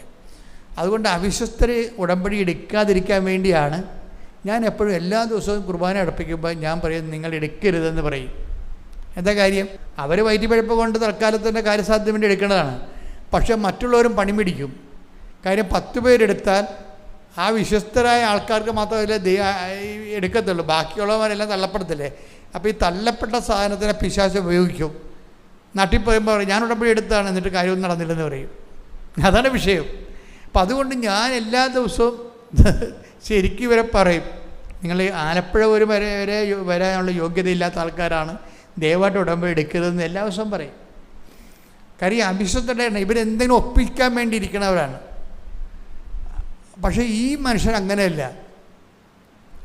ഈ മനുഷ്യൻ എന്താ ചെയ്യണമെന്ന് വെച്ച് കഴിഞ്ഞാൽ, ഇദ്ദേഹത്തിന് കുറച്ചുകൂടി അവിടെ പാരിഷിൽ ബന്ധമുള്ളത് സ്പാനിഷ് പീപ്പിളുമായിട്ടാണ്. അദ്ദേഹത്തിൻ്റെ മനസ്സിൽ മാതാവ് പറഞ്ഞത് ഈ സ്പാനിഷ് പീപ്പിളിനെ കോൺസെൻട്രേറ്റ് ചെയ്ത് വർക്ക് ചെയ്യാൻ പറഞ്ഞു. സ്പാനിഷ് പീപ്പിളിനെ കോൺസെൻട്രേറ്റ് വർക്ക് ചെയ്യാൻ പറഞ്ഞു. ടെക്സാസിലാണ്, അവിടെയുള്ള സ്പാനിഷ് പീപ്പിളുണ്ട്. അപ്പം അവരെ കോൺസെൻട്രേറ്റ് വർക്ക് ചെയ്യാൻ പറഞ്ഞു. അപ്പം ഇദ്ദേഹം എന്ത് ചെയ്ത്, ഇദ്ദേഹം ഇവിടുന്ന് സ്പാനിഷ് പത്രം മേടിച്ചു. കൃപാസനത്തിൽ സ്പാനിഷ് പത്രം വാങ്ങിച്ചിട്ട്, അപ്പോൾ ഈ സ്പാനിഷ് പീപ്പിളുമായിട്ട് അദ്ദേഹത്തിൻ്റെ വാട്സപ്പിലെ സുഹൃത്തുക്കൾ സ്പാനിഷാണ് കൂടുതലും. അപ്പോൾ അവരെന്നാ ചെയ്തെന്ന് വെച്ച് കഴിഞ്ഞാൽ, ഈ സ്പാനിഷ് ഇങ്ങർക്കാണെങ്കിൽ മുറി സ്പാനിഷ് അറിയാൻ പാടില്ല, ചെറുതായിട്ടൊക്കെ അറിയാം. 5 മാസമായി ചെന്നിട്ട് അപ്പം ചെറുതായിട്ടൊക്കെ പഠിച്ചിട്ടുള്ളത്. പക്ഷെ പഠിച്ചിരിക്കുന്ന സ്പാനിഷ് അനുസരിച്ചുകൊണ്ട് ഇദ്ദേഹം രാത്രി ഇരുന്ന് ഓരോ പേജ് എടുക്കും. ആ പേജിൽ ഇദ്ദേഹം കൃപാസനത്തെക്കുറിച്ചും പ്രത്യക്ഷീകരണ പ്രാർത്ഥനയെക്കുറിച്ചും മാതാവിനെക്കുറിച്ചും ഇന്ത്യയിൽ നടക്കുന്ന ഈ പ്രത്യക്ഷീകരണത്തെക്കുറിച്ചൊക്കെ പുള്ളി സ്പാനിഷ് ഭാഷയിൽ എഴുതി വെക്കും. എഴുതിയിട്ട് സ്പെയിൻകാരെ കാണുമ്പോൾ അദ്ദേഹം ഈ പത്രം കൊടുക്കും, അതിൻ്റെ കൂടെ ഈ ചീട്ടും കൊടുക്കും. ഇതാണ് വിശ്വസ്തത എന്ന് പറയുന്നതിൻ്റെ കാരണം. ഇപ്പം നമ്മൾ പലരും പത്രം കൊടുക്കുമ്പോൾ ഒരാളെ കണ്ട് ദൈവമേ മേടിച്ചാൽ മതിയായിരുന്നു, മേടിച്ച് തീർന്ന്, അത് വായിക്കണമെന്ന് പോലും പറയത്തില്ല. ആ പത്രമൊന്നും നിങ്ങൾ വായിക്കണമെന്ന് പോലും പറയത്തില്ല. കാരണം തൊല്ല കഴുത്തേന്ന് പോയല്ല, ഒരെണ്ണം കുറഞ്ഞ് കിട്ടിയല്ല എന്നാണ് വിചാരിക്കുന്നത്. ഇതാണെങ്കിൽ ദൈവമാണെങ്കിൽ ഇതുപോലുള്ള ഫ്രോഡിനെ കാത്തിരിക്കും. ഉടമ്പടി എടുത്ത് ഉടക്ക് മേടിക്കുന്ന പാർട്ടിയാണ് അവർ. ഇതുപോലുള്ള ഫ്രോഡിനെ കാത്തിരിക്കും ദൈവം. പിന്നെ ഈ പ്രാർത്ഥനയല്ല, ഒരു പ്രാർത്ഥനയും കേൾക്കത്തില്ല. എന്താ കാര്യത്തിന് ബേസിക്കായിട്ട് നിങ്ങൾ ഫ്രോഡാണെന്നുള്ളത് നിങ്ങൾ ദൈവദർശനെ പറഞ്ഞല്ലോ. അതാണ് ഈ വിഷയത്തിന്. ഞാൻ നേരത്തെ നിങ്ങളോട് പറഞ്ഞായിരുന്നു, ഉടമ്പടി എടുക്കുമ്പോൾ അതിന് ഈ വിശ്വസ്തതയ്ക്ക് പ്രധാനപ്പെട്ട എന്താണ്? ദൈവസ്നേഹമാണ്. ദൈവസ്നേഹം ഉണ്ടെങ്കിൽ അതിന് വിശ്വസ്തത വേണമെന്ന് നമുക്ക് പ്രത്യേകം പറയേണ്ട കാര്യമില്ല. വിശ്വസ്തത താനേ ഉണ്ടായിക്കൊള്ളൂ. എന്ത് വർക്ക് വേണമെങ്കിലും ചെയ്യും. അപ്പോൾ ഇദ്ദേഹം ഈ നേഴ്സിംഗ് ഹോമില്ലേ, ഓൾഡ് ഏജ് ഹോംസിലൊക്കെ പോകും. അപ്പോൾ ഒരു ജോലിക്ക് പോകുമ്പോൾ അപ്പോൾ ഈ ജോലിയുടെ രസം എന്ന് വെച്ചാൽ, ജോലി 2ാമത്തെ ഇൻ്റർവ്യൂ ഉണ്ടായി, 3ാമത്തെ ഇൻ്റർവ്യൂ ഉണ്ടായി. അപ്പോൾ ഇൻ്റർവ്യൂ എല്ലാം സക്സസ് ആയിരുന്നു. ഇൻ്റർവ്യൂ എല്ലാം സക്സസ്സാണ്. അപ്പോൾ വൈഫ് പറഞ്ഞു 3 ഇൻ്റർവ്യൂ ഉണ്ടാകത്തുള്ളൂ സാധാരണ അമേരിക്കയിലെന്ന് പറഞ്ഞു. അപ്പോൾ എല്ലാം സക്സസ്സായി. അപ്പോൾ ഇയാൾക്ക് ഉടനെ അപ്പോയിൻമെൻറ്റ് കിട്ടും. പക്ഷേ അപ്പോയിൻമെൻറ്റ് കിട്ടിയില്ല. അപ്പോയിൻമെൻറ്റ് കിട്ടിയില്ലെന്ന് പറഞ്ഞിട്ട് കിടാതെ ഇരുന്ന് വെച്ചു. അപ്പോൾ ഇയാൾക്കത് വിഷമമായി. എങ്ങനെ അപ്പോയിൻമെൻറ്റ്? 4ാമത്തെ ഇൻ്റർവ്യൂവിന് ഇയാളെ വിളിച്ച്. 4ാമത്തെ ഇൻ്റർവ്യൂ വിളിച്ചപ്പോൾ അവർ പറഞ്ഞു, 4ാമത്തെ ഇൻ്റർവ്യൂ അങ്ങനെ വിളിക്കാറില്ല ഒരിക്കലും. അവർ പറഞ്ഞു, നിങ്ങളുടെ ഇന്ത്യൻ ഇൻകം അതിൻ്റെ സോഴ്സ് വെളിപ്പെടുത്തണമെന്ന് പറഞ്ഞു. ഇന്ത്യയിൽ നിങ്ങൾക്ക് എന്ത് ഇൻകം ഇപ്പോൾ വരുന്നുണ്ട്, അല്ലെങ്കിൽ ഇന്ത്യയിൽ നിങ്ങൾക്കുള്ള വരുമാന മാർഗം എന്താണ്, അതിൻ്റെ സോഴ്സ് എന്താണെന്ന് പറയണമെന്ന് പറഞ്ഞു. അപ്പോൾ ഇയാൾ പറയണം, ഞാൻ ശരിക്കും പറഞ്ഞാൽ ഈ രഹസ്യം കൊടുത്തപ്പോഴേ ഇന്ത്യയിലുള്ള എനിക്ക് എൻ്റെ വരുമാന മാർഗങ്ങളെക്കുറിച്ച് അങ്ങനെ ആരും പറയാറില്ല, ഞാനും പറഞ്ഞില്ലെന്ന് പറഞ്ഞു. അങ്ങനെ ആരും പറയാറില്ല, ഞാനും പറഞ്ഞില്ല. പക്ഷെ കമ്പനി ചോദിച്ച സ്ഥിതിക്ക് ഞാൻ എൻ്റെ ഓഡിറ്ററിനെ വിളിച്ച് പറഞ്ഞു, ആ ടാക്സ്, ഞാൻ അടക്കുന്ന ടാക്സും ആ അക്കൗണ്ടിൻ്റെ ഇൻകം, എൻ്റെ വരുമാന മാർഗവും അതിൻ്റെ ഫുൾ ഡീറ്റെയിൽസ് തരാൻ പറഞ്ഞു. അപ്പോൾ ഇയാൾ മറച്ചു വെച്ച കാര്യങ്ങൾ വീണ്ടും കമ്പനിക്ക് കൊടുത്തു. ഇത്രയും ഇന്ന ഇൻകം എനിക്ക് കിട്ടണമുണ്ട്, ഇന്ത്യയിൽ നിന്ന് ആ വരുമാനം കിട്ടുന്നുണ്ട്, അതിൻ്റെ ടാക്സ് ഇങ്ങനെ കൊടുക്കുന്നുണ്ട്, അതിൻ്റെ ഡീറ്റെയിൽസ് ഇതാണെന്ന് പറഞ്ഞു. അതിൻ്റെ വിഷയം എന്ന് പറഞ്ഞാൽ അതോടുകൂടി അത് കൊടുത്ത് സെക്കൻഡുകൾക്കുള്ളിൽ പുള്ളി അപ്പോയിൻറ്റഡായി. ഇതിൻ്റെ വിഷയം എന്ന് പറയണത്, നമ്മളെ ഇപ്പോൾ ഈ ഉടമ്പടി അമ്മയാണ് നമ്മൾക്ക് ഉണ്ടാകുന്നൊരു ചെറിയ പിശകെന്ന് പറയണത്, നമ്മളുടെ കൂടെ കഴിവ് കൊണ്ടാണ് നമ്മൾ രക്ഷപ്പെട്ടതെന്ന് നമ്മൾ പറയുന്നത് കൊണ്ടാണ് ഈ കള്ളത്തരം വരണത്. നമ്മുടെ കൂടെ കഴിവ് കൊണ്ടാണ് നമ്മൾ ജോലി കിട്ടിയതെന്ന് നമ്മുടെ മനസ്സിലൊരു അവബോധം, മനസ്സിലൊരു സാധനമുണ്ട്. അതുകൊണ്ടാണ് നമ്മൾ ഈ കള്ളത്തരം കാണിക്കുന്നത്. ഇപ്പോൾ ഇത് ഫുൾ ആൻഡ് ഫുൾ ദൈവത്തിൻ്റെ അപ്പോയിൻമെൻ്റ് ആയത് കാരണം ഒരു കോംപ്രമൈസും ഇല്ല. ഇയാൾ മറച്ചു വെച്ച ടാക്സ് വരെ പറയേണ്ടി വന്ന്. അപ്പോൾ സംഭവം സത്യമായി കഴിഞ്ഞാൽ ഇത് വർക്കൗട്ട് ചെയ്യണമെങ്കിൽ വിത്തിൻ നോ ടൈം. ഞാൻ പറഞ്ഞില്ലേ, ഉടമ്പടി ഉടനടി പരിഹാരം എന്ന് പറഞ്ഞാൽ അതാണ്. അപ്പോഴെപ്പോഴും നമ്മൾ ശ്രദ്ധിക്കേണ്ട ഒരു വിഷയം, ഇതുപോലെ എല്ലാ വിഷയങ്ങളും ദൈവമായിട്ടുള്ള ഡീലെല്ലാം നമ്മളെ മനുഷ്യന്മാരുമായിട്ടുള്ള ഡീലേ നമുക്കറിയത്തുള്ളൂ. അതാണ് ഈ അബദ്ധം മുഴുവൻ പറ്റുന്നത്. അതാണ് മനുഷ്യന്മാരുടെ മാത്രമായിട്ട് ഡീലേ അറിയാൻ പാടുള്ളൂ. ഇപ്പോൾ എബ്രഹാം തന്നെ ഭാര്യനെ കൊണ്ടുവച്ചും പെങ്ങളാണെന്ന് പറഞ്ഞില്ലേ, അത് മനുഷ്യന്മാർ തമ്മിലുള്ള ഡീലാണ്. എബ്രഹാം കള്ളത്തരം പറഞ്ഞില്ലേ, പിന്നെ അത് വലിയ പ്രശ്നമായി അവിടുന്ന്. അപ്പം അതുപോലെ മനുഷ്യന്മാരുമായിട്ടുള്ള ഡീലാണ് നമുക്കറിയണത്. ദൈവമായിട്ടുള്ള ഡീലെന്ന് പറയുമ്പോൾ ഇതിനകത്ത് ഒരു സാധനം മറച്ചു വെക്കാൻ പറ്റത്തില്ല, സത്യസന്ധമായിരിക്കണം. അപ്പം അതുകൊണ്ട് അത് സത്യസന്ധമായി കഴിഞ്ഞപ്പോൾ ഇയാൾ ഓക്കെയായി. പക്ഷെ അയാൾ അതിനേക്കാളും കുറച്ചുകൂടി സത്യസന്ധനായ മനുഷ്യനാണ്. ജോലി കിട്ടാൻ സാധ്യതയില്ലാത്ത 54 വയസ്സുകാരനാണ്. പക്ഷേ ഇപ്പം എന്നാ സംഭവിച്ചിരിക്കണത്, ആ ജോലിയിൽ ഇയാൾക്ക് അതിനേക്കാൾ ഹൈക്കായിട്ടുള്ള ശമ്പളമാണ് കിട്ടണത്. അപ്പോൾ ശമ്പളം ഒരു 10-40% കൂടുതലാണ് ഇപ്പോൾ കിട്ടുന്നത് ശമ്പളം. അപ്പോൾ ദൈവത്തിൻ്റെ ഭാഗത്ത് നിന്ന് ചെയ്യാനുള്ള കാര്യങ്ങളെല്ലാം കൃത്യമായിട്ട് ചെയ്യും. നമ്മളെപ്പോഴും ശ്രദ്ധിക്കേണ്ടത്, ഉടമ്പടി എന്ന് പറയുമ്പോൾ അത് മനുഷ്യനും നമ്മളും ദൈവവുമായിട്ടുള്ള മാതാവിൻ്റെ മധ്യസ്ഥത്തിലുള്ള ഒരു വളരെ ജൈവമായിട്ടുള്ള ഒരു വിഷയമാണ്, അല്ലാതെ ഒരു സാങ്കല്പിക വിഷയമല്ല. ചില ആൾക്കാർ ചോദിക്കും, ദൈവത്തിന് ഇതെല്ലാം നോക്കാൻ നേരമുണ്ട്. അതാണ് വിഷയം. ദൈവത്തിന് ഇതെല്ലാം നോക്കാൻ നേരമുണ്ട്. അങ്ങനെയുള്ള പൊട്ടത്തരങ്ങൾ മനുഷ്യൻ അറിയാവുന്നതുകൊണ്ടാണ് നിൻ്റെ മുടിനാര് പോലും എണ്ണി വെച്ചിരിക്കണമെന്ന് പറഞ്ഞതിൻ്റെ കാരണം. അതാണ് വിഷയം. നിൻ്റെ മുടിനാര് പോലും എണ്ണി വെച്ചിരിക്കണം നീച്ച പറയാൻ കാര്യം എന്താണ്? നമ്മൾ ദൈവത്തെ ടേക്ക് ഫോർ ഗ്രാൻഡഡ് ആവും. എന്നിട്ട് നമ്മൾ അതിൻ്റെ അടിയിൽ കൂടി നമ്മളുടേതായിട്ടുള്ള സൂത്രപ്പണികൾ ചെയ്യും. ഉടമ്പടി എപ്പോഴും നമ്മൾ ശ്രദ്ധിക്കേണ്ടത്, വളരെ സത്യസന്ധമായ ഒരു മാർഗത്തിലൂടെ ആണ് ഉടമ്പടിയിൽ നമ്മൾ ജീവിക്കണമെങ്കിൽ. ഇപ്പോൾ ഈ മനുഷ്യൻ തന്നെ പറയണത്, അദ്ദേഹം വർക്ക് ചെയ്യാൻ പോകുമ്പോൾ എന്താ ചെയ്യണമെന്ന് വെച്ച് കഴിഞ്ഞാൽ, ചിലപ്പോൾ വർക്ക് അറ്റ് ഹോം കിട്ടും, അല്ലെങ്കിൽ കമ്പനി പോകണം. പക്ഷേ ചൊവ്വാഴ്ച കൃത്യമായിട്ടും ഈ ധ്യാനം കൂടും പുള്ളി. കഴിഞ്ഞ ദിവസം ധ്യാനം കൂടാൻ വേണ്ടിയുള്ളൊരു കൈപൊക്കാൻ പറഞ്ഞപ്പോൾ 5-10 പേരാണ് കൈപൊക്കിയത്. അപ്പോൾ കാര്യം ഉടമ്പടി എടുത്തപ്പോൾ നമ്മൾ പറഞ്ഞതല്ലേ, ഇതിൻ്റെ അപ്ഡേഷൻസ് വേണമെന്നുണ്ടെങ്കിൽ ഉടമ്പടി ധ്യാനം കൂടണം. എല്ലാ ചൊവ്വാഴ്ച ഒരെണ്ണം കൂടണം. ഇത് കൂടിയിട്ടില്ല. ഇത് കൂടാത്തത് കാരണം എപ്പോഴും അപ്പം തന്നെ ഉടമ്പടി ബ്രേക്കായില്ലേ, അത് എപ്പോഴും നമ്മൾ ശ്രദ്ധിക്കണം. കാരണം ദൈവത്തോട് പറഞ്ഞിട്ടുള്ള ഒരു കാര്യവും നമ്മൾ മറന്നു പോകരുത്. കാരണം നമ്മൾ മറന്നിട്ട് കാര്യമില്ല, ദൈവം അത് ഓർത്തിരിക്കും. അതനുസരിച്ചുകൊണ്ട് ഈ വിഷയം ടേക്കപ്പ് ചെയ്യാൻ വൈകും. ഇപ്പം ഈ മനുഷ്യൻ എന്താണ്, ആതുര സേവനത്തിന് പോകണം. അപ്പോൾ ആതുര സേവനത്തിന് പോകുമ്പോൾ ആദ്യം അദ്ദേഹം കമ്പനി അയാളെ വിളിക്കണ മുമ്പ് ചെയ്തുകൊണ്ടിരുന്നത്, അയാൾ ആഴ്ചയിൽ ഒരു ദിവസം ആതുര സേവനത്തിന് പോകും. ഭക്ഷണം വാങ്ങിച്ച് ഭക്ഷണം ഇല്ലാത്തവർക്ക് കൊടുക്കാൻ വേണ്ടി ആതുരാലയങ്ങളിൽ പോകും. അപ്പോൾ അദ്ദേഹം പറയണത്, എനിക്ക് വേണമെങ്കിൽ പോകാതിരിക്കാമായിരുന്നു, ആ സമയത്ത് എനിക്ക് ജോലിയില്ലല്ലോ. അപ്പോൾ എനിക്ക് വേണ്ടി ഒരു കമ്പനിയിൽ ആ 3 മണിക്കൂറുണ്ടെങ്കിൽ ഒരു ഇമെയിൽ ആപ്ലിക്കേഷൻ സെറ്റപ്പ് ചെയ്ത് പുട്ടപ്പ് ചെയ്ത് വിടാൻ പറ്റും. പക്ഷെ അതെടുക്കാതെ ആ 3 മണിക്കൂർ ജോലി ആതുര സേവനത്തിന് പോകും. അപ്പോൾ ആ സാക്ഷ്യം കേട്ടപ്പോൾ എനിക്ക് മനസ്സിലായി ഇത് കുറച്ച് കഴിയുമ്പോൾ ഇത് വർക്കൗട്ട് ചെയ്യുമെന്നുള്ളത്.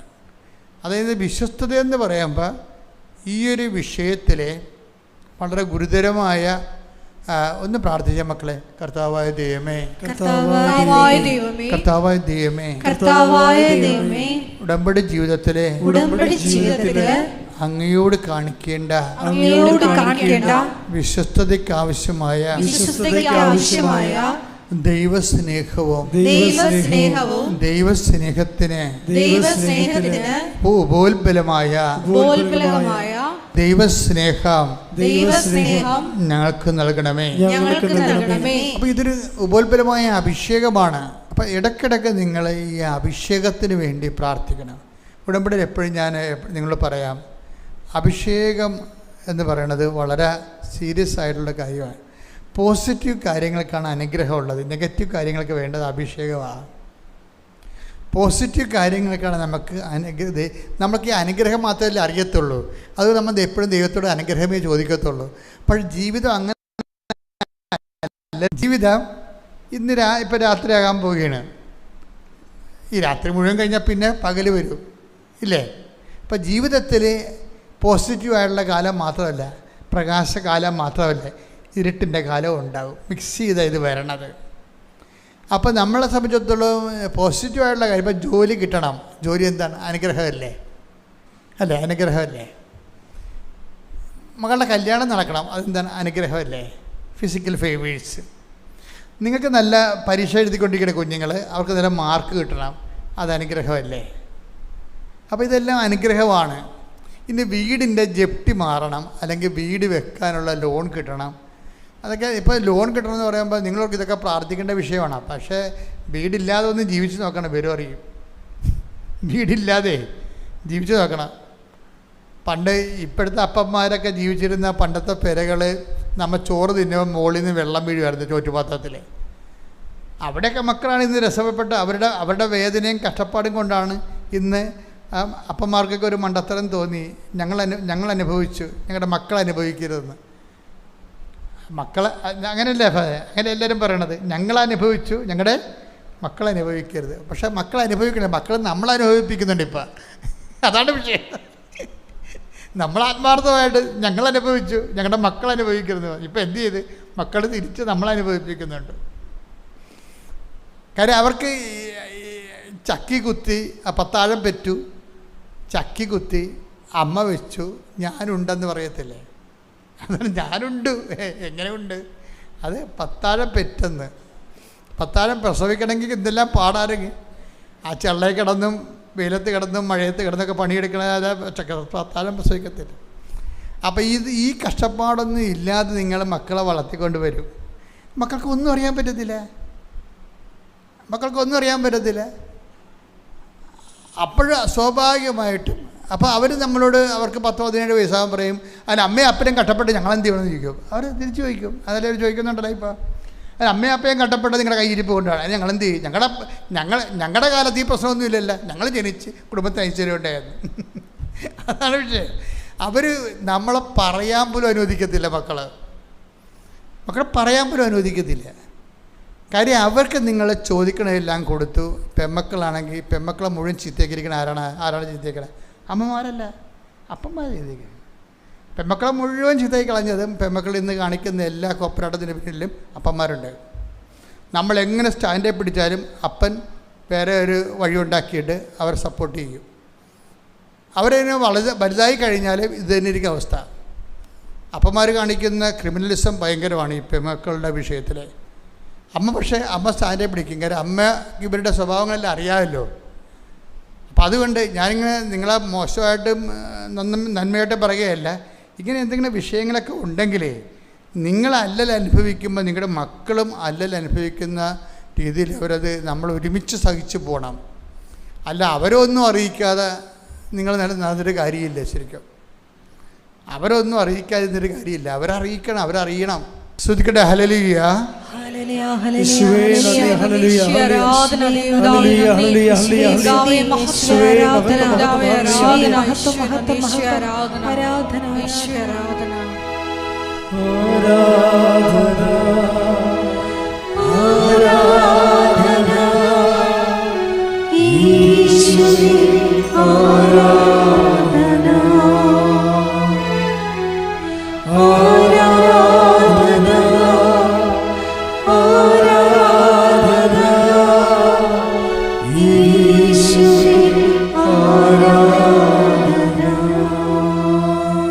ഞാനെന്തുകൊണ്ടാണ് ഇങ്ങനെ ഒട്ടാത്ത ഒരു നിലപാടെടുക്കണമെന്ന് അറിയാമോ? ദൈവമായിട്ട് നിങ്ങൾ ഒരു റിലേഷനിലായ പിന്നെ അവിടെ ഇവിടെ ഒട്ടിയിട്ട് കാര്യമില്ല. സ്വാഭാവികമായി നിങ്ങളുടെ അപ്പനെന്ന രീതിയിൽ അമ്മയെന്ന രീതിയിൽ നിങ്ങളുടെ ഉത്തരവാദിത്തങ്ങൾ നിർവഹിക്കണം. പക്ഷെ ഒരു പരിധി കഴിഞ്ഞ് ആരെയും ഡിപ്പെൻഡ് ചെയ്യരുത്. ഒരു പരിധി കഴിഞ്ഞ് എന്താ അങ്ങനെ വരണമെന്ന കാരണം വെച്ച് കഴിഞ്ഞാൽ കുറച്ച് കഴിയുമ്പോൾ നമ്മൾക്ക് ജീവിതം എപ്പോഴും ഒരേ രീതിയിൽ പോകത്തില്ല. ചില സമയത്ത് പൊടുന്നനെ ബൈബിൾ അങ്ങനെ ഒരു വാക്കുണ്ട്. Take the word of God. ശ്രുതികട്ടെ. ഹല്ലേലൂയ. ഹല്ലേലൂയ. ഹല്ലേലൂയ. ഹല്ലേലൂയ. യേശുവേ നന്ദി. ഹല്ലേലൂയ. ഹല്ലേലൂയ. യേശുവേ ആരാധന. ആരാധന. ആരാധന. യേശുവേ നന്ദി. മഹത്വം. മഹത്വം. മഹത്വം. ഹല്ലേലൂയ. ആരാധന. യേശുവേ ആരാധന. മത്തായി 24:29. മത്തായി 24:29. അക്കാലത്തെ പീഡനങ്ങൾക്ക് ശേഷം പൊടുന്നനെ സൂര്യൻ ഇരുണ്ടുപോകും. ചന്ദ്രൻ പ്രകാശം തരികയില്ല. നക്ഷത്രങ്ങൾ ആകാശത്തിൽ നിന്ന് നിപതിക്കും. ആകാശശക്തികൾ ഇളകുകയും ചെയ്യും. ഇതിൻ്റെ വിഷയം എന്ന് വെച്ച് കഴിഞ്ഞാൽ, ഇന്ന് ഞാൻ സ്റ്റുഡിയോയിൽ ഡെയിലി ബ്രെഡ് ചെയ്തുകൊണ്ടിരിക്കുന്ന സമയത്താണ് കർത്താവ് ഈ പൊടുന്നനെ എന്നുള്ള വാക്ക് പറയണത്. അതൊക്കെ മുമ്പ് ഞാൻ പറഞ്ഞ് നിങ്ങൾ കേട്ടിട്ടില്ലല്ലോ. ഞാൻ പറഞ്ഞിട്ടില്ല, എനിക്കറിയത്തില്ല. ലൈഫ് എപ്പോഴും ഒരേ രീതിയിൽ പോകത്തില്ല. നമുക്ക് തോന്നും ഇങ്ങനെ നമ്മളിങ്ങനെ ശാന്തമായി ഇങ്ങനെ പോകും, ഇതിങ്ങനെ മരണം വരെ പോയിക്കൊള്ളും എന്ന് നമുക്ക് തോന്നും. അങ്ങനെയല്ല. പെട്ടെന്ന് ആകസ്മിക ട്വിസ്റ്റിംഗ് ഉണ്ടായിട്ടുണ്ട്. അതാണ് പൊടുന്നനെ എന്ന് പറഞ്ഞത്. പൊടുന്നനെ വാക്ക് അവിടെ ഉപയോഗിക്കേണ്ട കാര്യമില്ല. പക്ഷേ മനുഷ്യൻ്റെ ജീവിതത്തിൽ അത് ഉള്ളത് കാരണമാണ് ഈ പൊടുന്നനെ എന്ന് വാക്ക് വരണത്. നമ്മൾ എപ്പോഴും ഒരു പ്രീസപ്പോസ് ചെയ്യണം. ജീവിതം ഇപ്പം സ്മൂത്താണെങ്കിലും നാളെ അത് സ്മൂത്ത് ആകത്തില്ല. ജീവിതം ഇപ്പം സ്മൂത്താണ്, ഓക്കെ, നാളെ സ്മൂത്താകണമെന്നൊരു നിർബന്ധമില്ല. അപ്പം നാളെ സ്മൂത്താകാത്തത് പൊടുന്നനെ ആയിരിക്കും സംഭവിക്കണത്. പക്ഷെ പൊടുന്നനെ ആണ് സംഭവിക്കുന്നത്. ഇപ്പം നമുക്കൊരു ബമ്പുണ്ട്, ഒരു ഹമ്പുണ്ട് റോഡിലൂടെ പോകുമ്പോൾ. ആരാണ് ബമ്പെ ഇടിച്ച് തെറിച്ച് പോണത്? ആരാണ്? വല്ല തൃശ്ശൂർക്കാരും കാസർഗോഡുകാരും ആലപ്പുഴക്കാരും തിരിക്കത്തില്ല. ആലപ്പുഴത്തെ ബമ്പെ തിരിക്കുക ഇല്ല. നമ്മൾ തൃശ്ശൂർ വടക്കാഞ്ചേരിയും ചെല്ലുമ്പോൾ നമ്മൾ ബമ്പ് വരുമ്പോൾ പടയെന്ന് തെറിച്ചു പോരുന്നത്. എന്താ കാര്യം? നമുക്കവിടെ എവിടെയാണ് ബമ്പെന്ന് അറിയത്തില്ല. അപ്പോൾ നമ്മൾ സാധാരണ റോഡ് പോലെ ഇങ്ങനെ കിടക്കണ കാരണം ഫ്ലാറ്റായിട്ട് ഓടിച്ചു പോകും. പെട്ടെന്നൊരു ബമ്പ് വരും. ചിലപ്പോൾ മാർക്ക് പോലും ചെയ്ത് കാണത്തില്ല.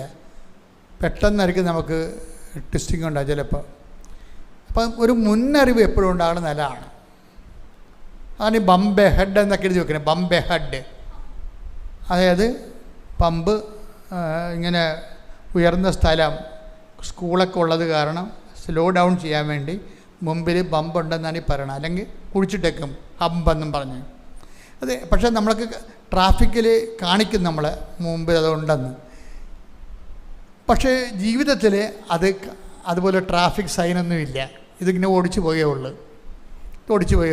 തട്ടിക്കളയുമ്പോഴാണ് നമ്മൾ സകടം പറയണത്. അപ്പോൾ അതുകൊണ്ട് ഈശോ നേരത്തെ പറഞ്ഞിട്ടുണ്ട് പൊടുന്നനെ എന്ന് പറഞ്ഞിട്ടുണ്ട്, പൊടുന്നനെ. അപ്പോൾ അത് പൊടുന്നനെ ഉള്ളത് കാരണം നമ്മൾ പ്രിക്കോഷ്യസ് ആയിരിക്കണം വിഷയം. ഇപ്പം നിങ്ങളോർക്ക് നിങ്ങളുടെ കുടുംബ പ്രാർത്ഥന എന്താ കുഴപ്പം? കുടുംബ പ്രാർത്ഥന നിങ്ങളുടെ ഇത് വിഷയമൊന്നുമില്ലല്ലോ, കുടുംബ പ്രാർത്ഥന ഉണ്ടല്ലോ. ഞായറാഴ്ച കുർബാന, കുമ്പസാരം അതെല്ലാം ഉണ്ടല്ലോ, കുഴപ്പമില്ല. നമ്മളിങ്ങനെ മക്കളെ പ്രാർത്ഥിക്കണില്ലേ? ഉണ്ട്, മക്കളും പ്രാർത്ഥിക്കുന്നുണ്ട്. അപ്പം നമ്മൾ ഓക്കെ ആണെന്ന് വിചാരിക്കും.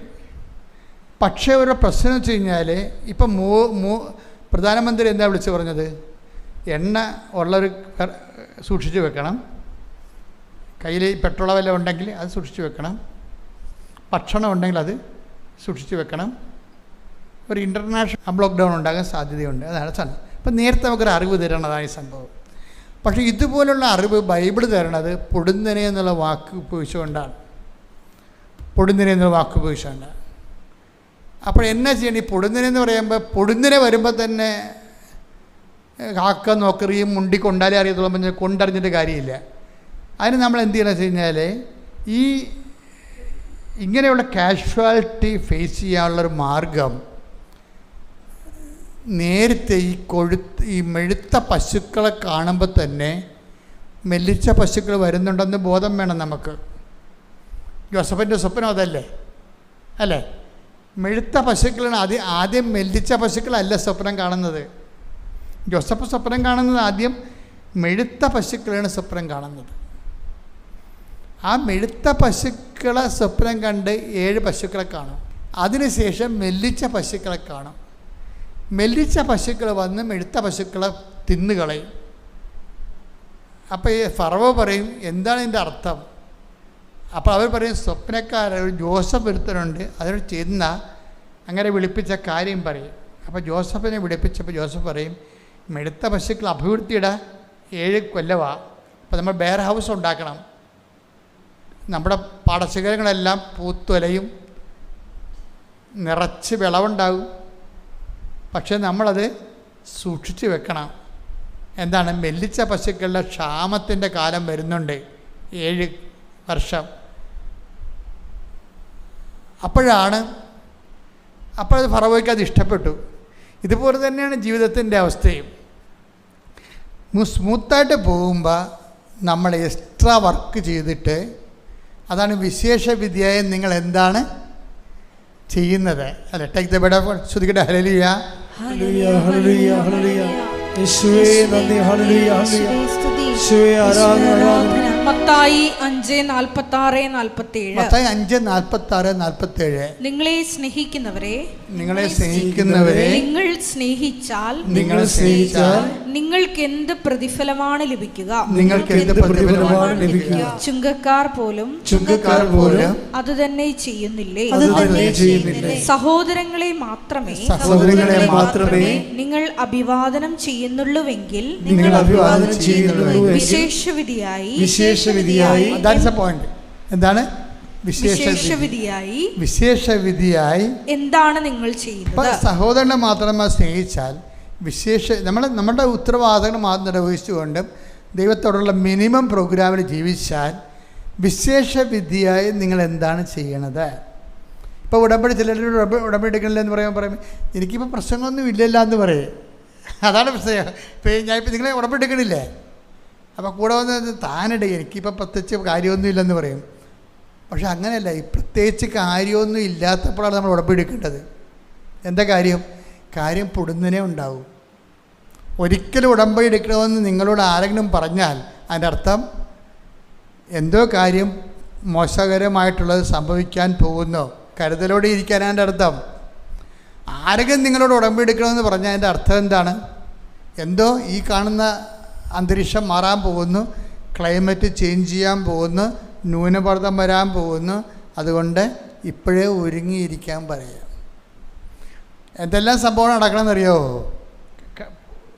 ഒരു ദിവസമേ ഒരു തഹസിൽദാർ എന്നെ കാണാൻ വന്നു. തഹസിൽദാർ. അപ്പോൾ തഹസിൽദാറിൻ്റെ പ്രശ്നം എന്ന് പറയുന്നത് ഇതുപോലെ പൊടുന്നനെ വന്ന പ്രശ്നമാണ്. ഒരു സുപ്രഭാതത്തിൽ തഹസിൽദാർ സസ്പെൻഷനായി. അപ്പോൾ സസ്പെൻഷൻ്റെ പ്രശ്നം എന്ന് വെച്ച് കഴിഞ്ഞാൽ, സസ്പെൻഷൻ കിട്ടാനുള്ള കാരണം അത് നിങ്ങൾ അറിയണമല്ലാണ്, കൈക്കൂലി വാങ്ങിക്കുന്നില്ലെന്നും ഞാൻ സസ്പെൻഡ് ആയത്. കൈക്കൂലി മേടിക്കണില്ല എന്ന് വെച്ച് കഴിഞ്ഞാൽ ഇയാളുടെ ഒരു രീതി എന്ന് പറയണത്, ഒരു യൂണിയനിലും ഇല്ല കക്ഷി ഒരു യൂണിയനിലും ഇല്ല. യൂണിയനില്ലാതെ ഒരുമാതിരിപ്പെട്ടവർക്ക് ഗവൺമെൻറ്റിൽ വർക്ക് ചെയ്യാൻ പറ്റത്തില്ല. പക്ഷേ ഇയാളെ കുറച്ച് വേറിട്ട ടൈപ്പ്. പുള്ളി പറയണത് യൂണിയൻകാരല്ലല്ലോ എനിക്ക് ശമ്പളം തരണത്, സർക്കാരല്ലേ, അതിന് ഞാൻ മാന്യമായിട്ട് ജോലി ചെയ്യുന്നതുകൊണ്ടാണ് എനിക്ക് ശമ്പളം കിട്ടുന്നത്, പിന്നെ യൂണിയൻ്റെ ആവശ്യം എന്ത്? ആ രീതിയിൽ പുള്ളിക്കാരൻ യൂണിയനിലുമില്ല. പിന്നെ വേറെ ഒരു പ്രസവമൊക്കെ പുള്ളി ചെയ്യും. പുള്ളി ചെയ്യുന്ന പ്രസവം എന്ന് പറയണത് ഈ ബന്ദ്, അതുപോലെ തന്നെ ഹർത്താൽ. ഇപ്പോഴല്ലേ ഈ ബന്ധമൊക്കെ കുറഞ്ഞത്, അന്ന് മുട്ടിന് ഹർത്താലായിരുന്നു ഈ മനുഷ്യൻ എൻ്റെ അടുത്ത് വരുമ്പോൾ. അപ്പോൾ ഇത് യൂണിയൻകാർ ഓരോ ഹർത്താലൊക്കെ ഉണ്ടാക്കുമ്പോൾ ആരെല്ലാം ഓഫീസിൽ വന്നില്ലെങ്കിലും ഇയാൾ കൃത്യമായിട്ട് ഓഫീസിൽ വരും. അവസാനം യൂണിയൻകാർക്ക് ഇങ്ങനൊരു കരടായി. ഇവനിട്ടൊരു പണി കൊടുക്കണമല്ലോ എന്ന് വിചാരിച്ചു. ഒരു സുപ്രഭാതത്തിൽ അവർക്ക് പണി കൊടുക്കാൻ എളുപ്പമാണല്ലോ, കാര്യം വകുപ്പ് മന്ത്രിയും കാര്യങ്ങളെല്ലാം ഇവിടെ കയ്യിൽ തന്നെ ആയിരിക്കും. പെട്ടെന്ന് വിജിലൻസ് വന്ന് അപ്പം തന്നെ ഡോറെല്ലാം ക്ലോസ് ചെയ്ത് എല്ലാത്തിനെയും പുറത്താക്കി.